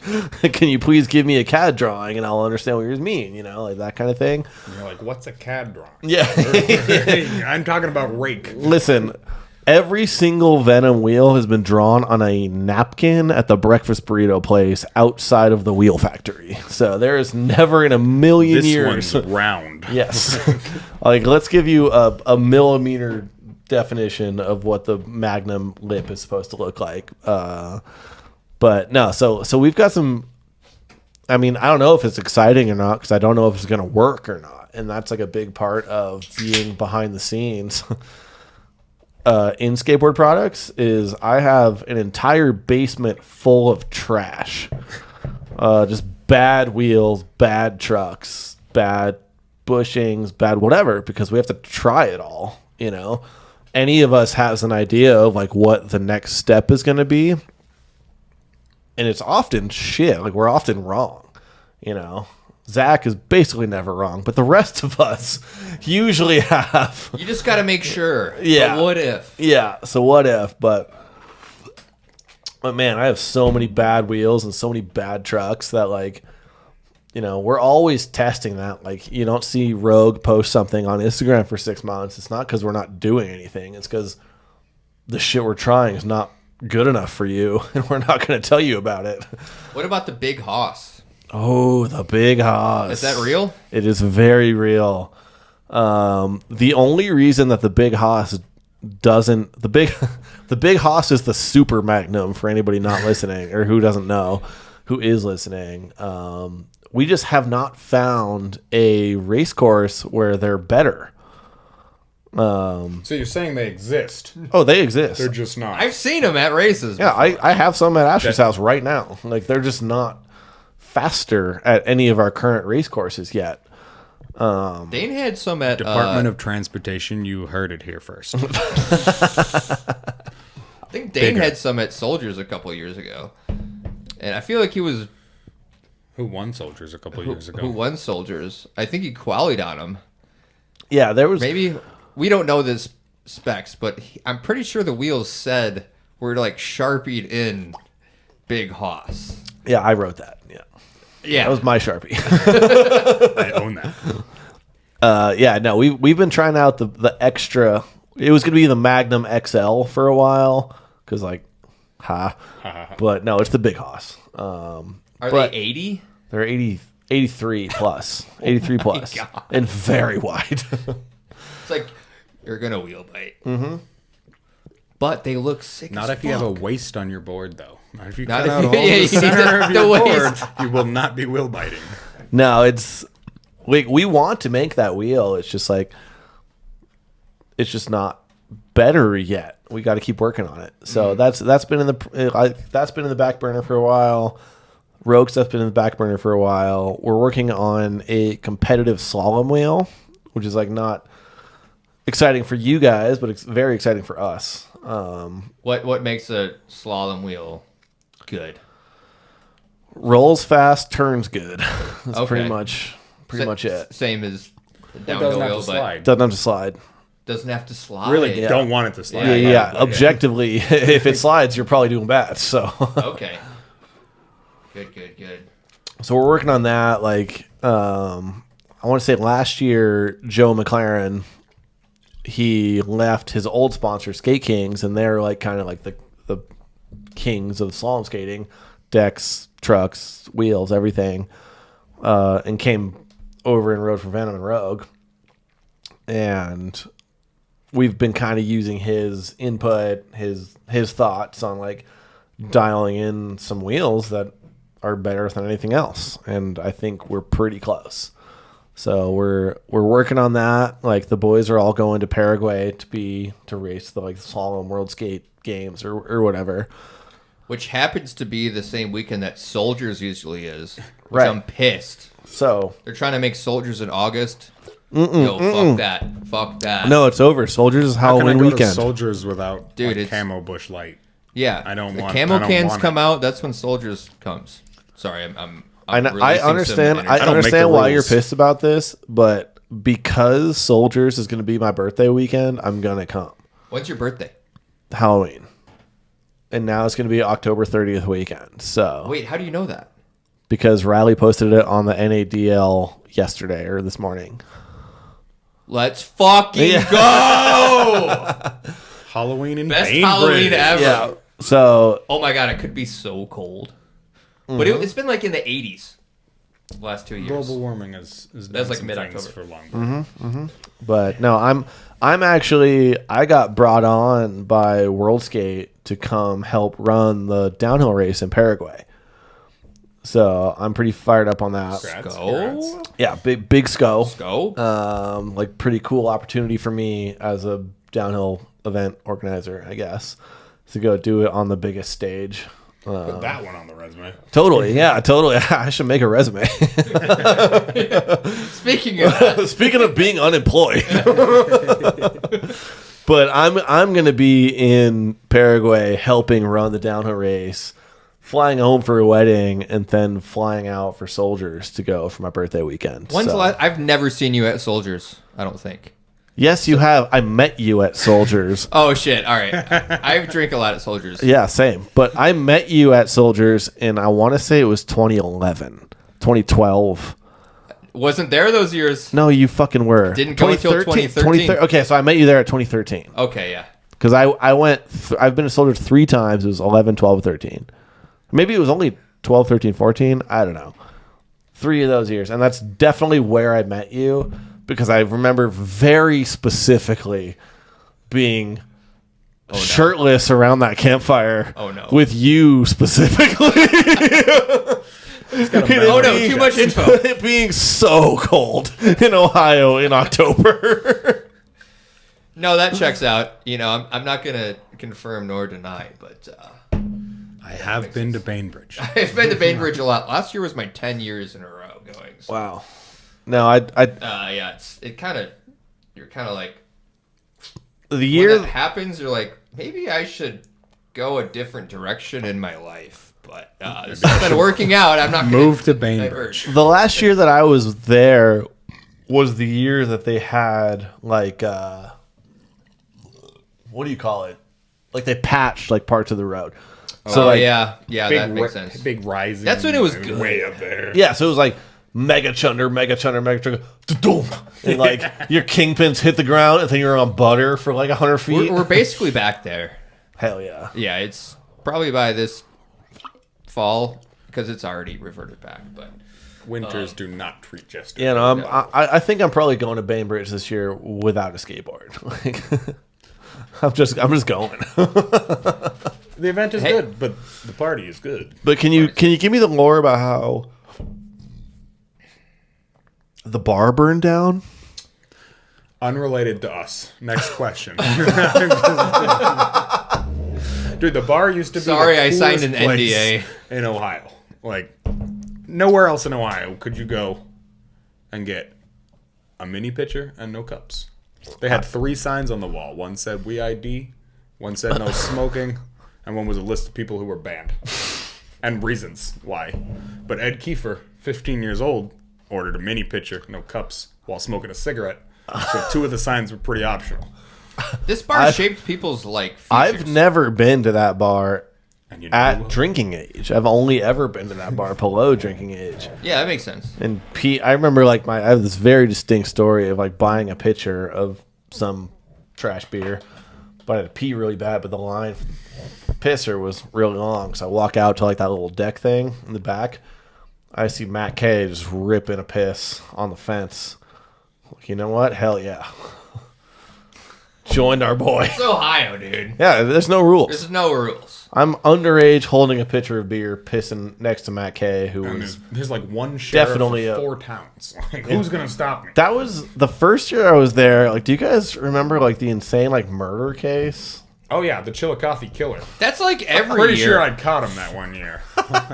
Remember I the called guy? someone out for being the Chillicothe killer, and he doesn't like us. Well, No, maybe he likes us a lot. I don't know. I think that was the weird part. I'll run this back. This was, I think, 3 years ago we were there.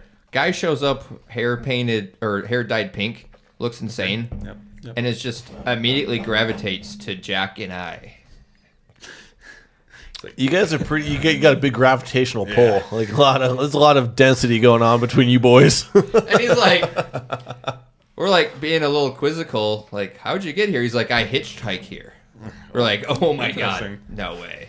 no way. I got some cool stuff at my house. You want to come see it? He did say that. He did say that. I got some cool stuff in I'm my like, house. no, I'm good. And then like an hour later, I have a conversation with Lauren Roberson, and she's like, dude, did you see that guy over there? He just told me he had some cool stuff at his house and invited me back to see it. And I'm like, me too. Anyway, figured it out. He's got body count. Like, Dan- Chillicothe killer. Man, there's I think it happens a lot out there. I think there's like a Chillicothe killer every year. And what else? But are you gonna anyways, do? he was definitely at Bainbridge, and you were definitely talking shit about him, and he was standing like 3 feet behind you. You're like, I hope the Chillicothe killer doesn't get me in my sleep tonight. And he's like, from me to you away. You're like, oh fuck. that's extremely on brand for Jack Traynor. Woke up with him in my tent. No, I'm just kidding. Touching you inappropriately. He knows where I Standing live. there. Dan, were you? This might not be appropriate for the pod. Who took home the mayor's daughter? I want to say that was Mike Gerard. Which, hey, shout out Mike. He's having a kid. Shout out Mike. He's having a kid. Yeah. Yeah. Yo, shout out Mike. Which I don't know. We're not going to confirm nor deny that, but Yeah. That it was sounds like- about right. That was like a whole thing. The mayor's daughter came to the party and we're like, "Oh no, you're the mayor's daughter. You should not be here." And then some skater went back to her house with her. Sounds gonna like you guess got it some was local either pull. Mike Gerard, or this one I'm just making up, but it was Ed Garner. I like the second choice. I know for a fact it was not Ed Gardner, but I wish so bad it was Ed Gardner. Yeah, I cracked the mayor's daughter. Sick. Oh shit! All right. Yo, I gotta text him back because we're trying to go out tonight. Yeah, we're gonna get at him. Yeah, we gotta get to drinking here. So I'm gonna wrap this up here in the next like 5 to 10. Let's wrap it up. Yeah, please do. All right, so I normally ask these to everyone. You don't have to think about them too much. Just whatever comes to mind. First one, what's the best road? The best road. Best road. Best skate road. 3, 2. I know that there's better roads in North Carolina because It doesn't matter. I've looked at them. Tip to you. So there's two. My favorite road is Magnolia Drive outside of Boulder. It's like if a North Carolina driveway had double yellows but was born in Colorado, so it sucks. This is the hot and dangerous road. Exactly. Yeah, Okay. I'm pretty sure I'm the only one who's ever filmed on it. No, it's a bad road. It's objectively terrible, but it's my favorite one because it's my favorite skateboarding where you're holding on for dear life the whole time and there's never a break. You're just like it sucks. It's not good. You're not holding on for dear life because you're having fun. You're holding on for dear life to make it. What's number 2? Number 2 is a road in the French Pyrenees called Col des Aubisques, which has to be at least 20 miles long, goes through at least 5 different ecosystems. But Big word on this show. yeah, Put that one on the resume. we're educated. We got a bachelor's degree, baby. No, it's this amazing road, and I filmed on the tunnel section of it for my Europe part in 2017. But it goes through a couple towns, unbelievably techy, unbelievably fast in the middle section, and it's just one of those roads. You get to the bottom of it, and you're like, "That's just a fucking cool thing to do with your life." Is it on the Rogue or Venom page? Do you know? It was a Madrid video part. I'll link it. Yeah, there was like Put it in the show notes. this section where I'm going through tunnels. I don't remember what part of the video, but it's a tunnel-y part of the video. Is Kesha the song? No, it was like some horrible Europe dance mix was the song. Okay. But no, that's my second favorite road, and the third shout out is gonna be Braff's. That's a good top 3. Braff's like, it's in rough shape these days, but that road has put hair on men's chest and is another one of those where even if you go slow down it, you get to the bottom and you hug all your friends because it's the coolest fucking thing you've ever done. Like, What's the Johnny Knight shirt? I think it's Johnny Knight. I went to Braff's and all I got was felony gun charges. dude, we're not talking about the great. Allegedly. We're not talking about the great Braff shakedown on this podcast. Okay. Check that one on the Venom podcast coming out. Favorite racer? Oh, cool. That's a good question. And if you don't say Zach, he'll probably... No, He will hear this. it's not Zach. Zach is a. I Zach cheats. love watching Zach race. Don't get me wrong. Zach is one of the more entertaining racers to ever watch because he's going to shoot the gap where the gap doesn't exist. He's Need for Speed. 100%. He is Gran Turismo. He is Need for Speed versus Gran Turismo. I love this. I'm like going to start using this now. Yeah, totally. He is Need for Speed versus Gran Turismo. And fuck, I love watching Zach race. Also, I love that Zach is, he's older than me. He's a couple years older than me, and he's still fucking racing these kids. Like I lost that energy years ago, but he's still doing it. But my favorite racer of all time, and I've been in a very lucky position to be able to help people that I really like from my position with Venom, Rogue, and Madrid. And my favorite racer of all time is Harry Clark. And there is no question about it. Harry, I fucking love the kid. Don't get me wrong. I could do a whole podcast about this fucking kid. But Legend. He's sat right where you're sitting right now. I saw that on your YouTube channel before. I didn't watch any of it, but I saw it. I love that. I love that. But Harry balances this fine line between the old world and the new world, where Harry was born and raised in my generation of like shitheads who party, and like if you're just out there to have fun, and like you want to win, obviously, of course, but like he leads with like we're Need for Speed, you know. He's wilding out, having the sickest time with some fucking crazy style.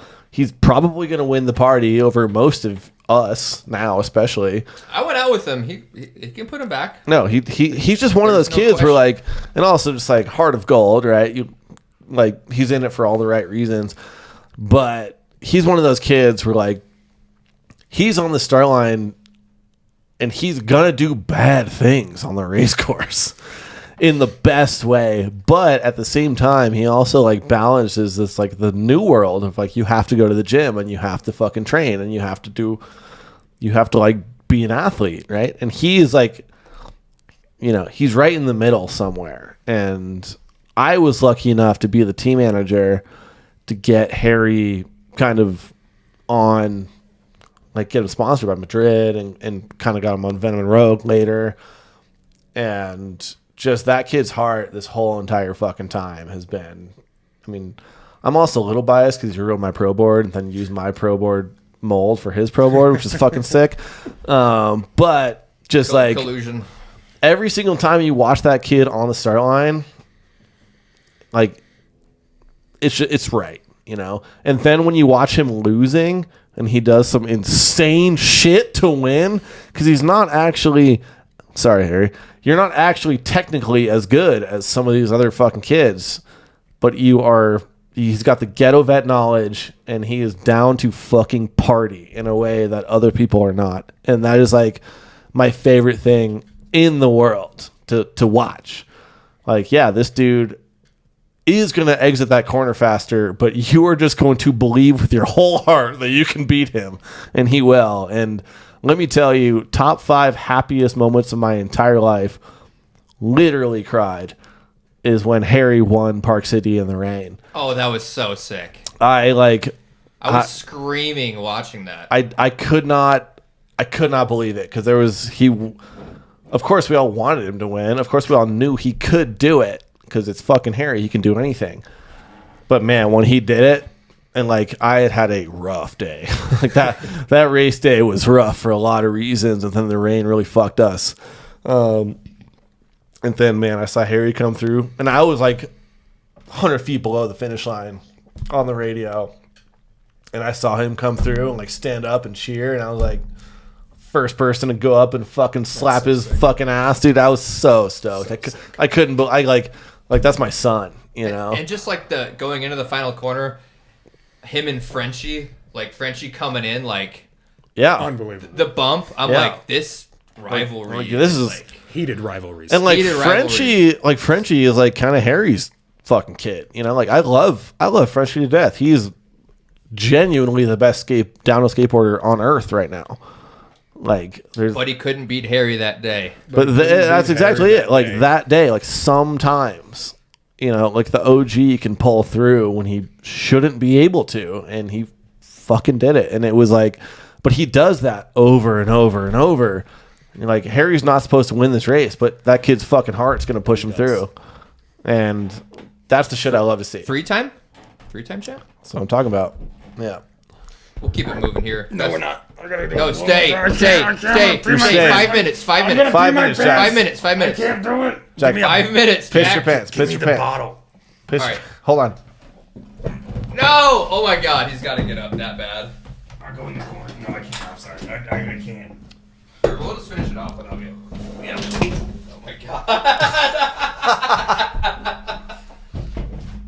Jesus Christ. Could you pass me another Corona? Yeah.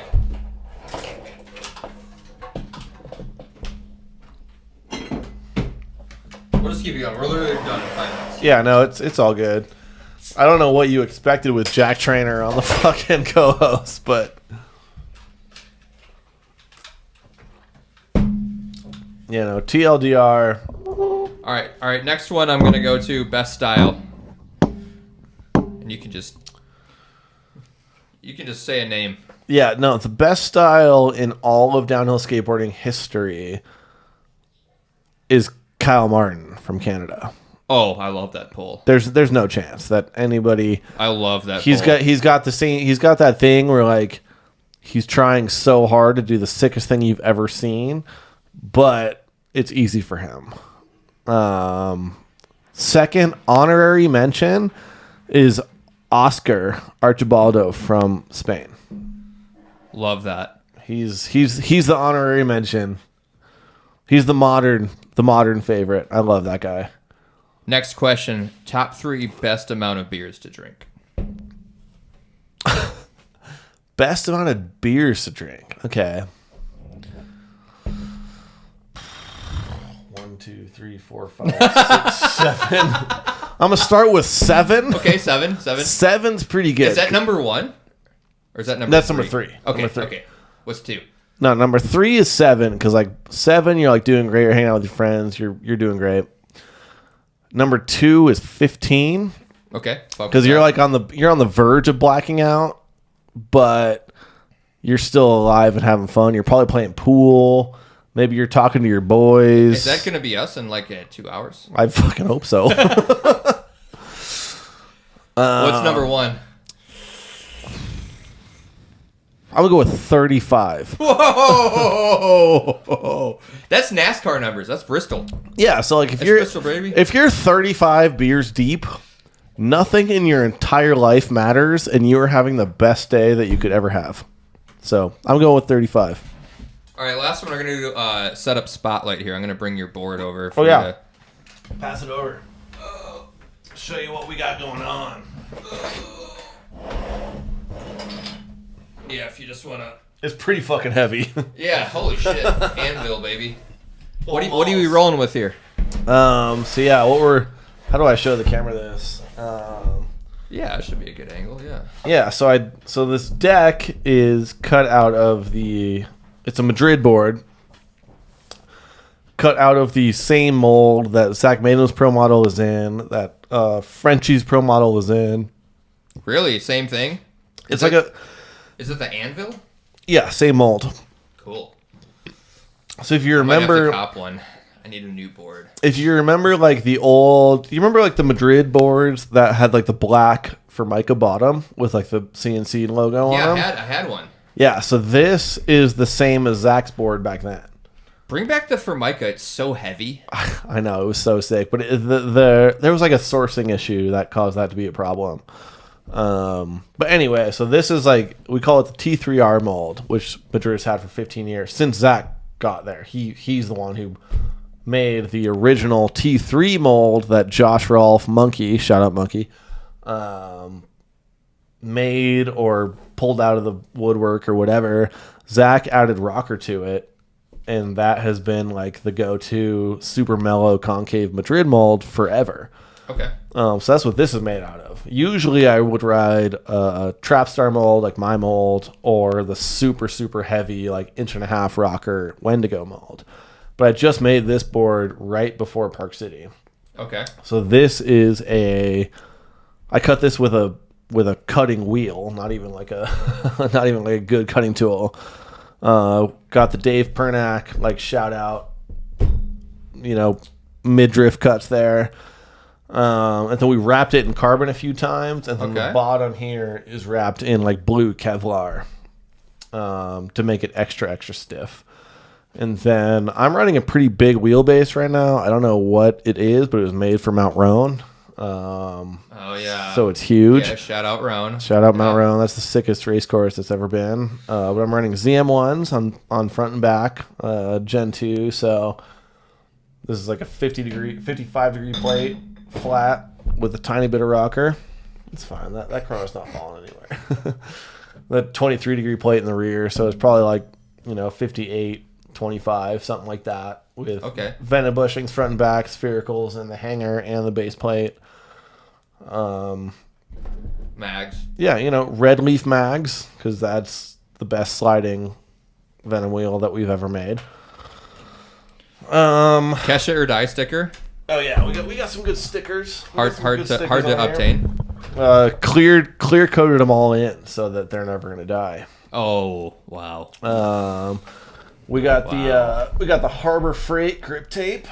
That grip tape is heinous. Oh yeah, no, it's terrible. But Oh my gosh. you know, sometimes you got to buy the sandpaper and glue it to your fucking skateboard. And then shout out Lock Skate. These dudes are from Aspen, Colorado, and Frenchie rides for them. I've never had one until Park City, and it is the best foot stop I've ever ridden. So, yeah, I got Zealous bearings in here somewhere, and you know, this thing's fucking sick. So. Fuck yeah, dude. Well, I just want to say this has been a fucking sick episode. Yeah, we're wrapping it up, folks. Appreciate you listening. We got to go out. We're going to go down the Oh yeah, street. we're going downtown. Yeah, we're going downtown. But Justin, thank you for coming on. Jack, thanks for being guest host. He had to go take a piss. But all right, over and out here. 35 all grip. Thank you. Cheers.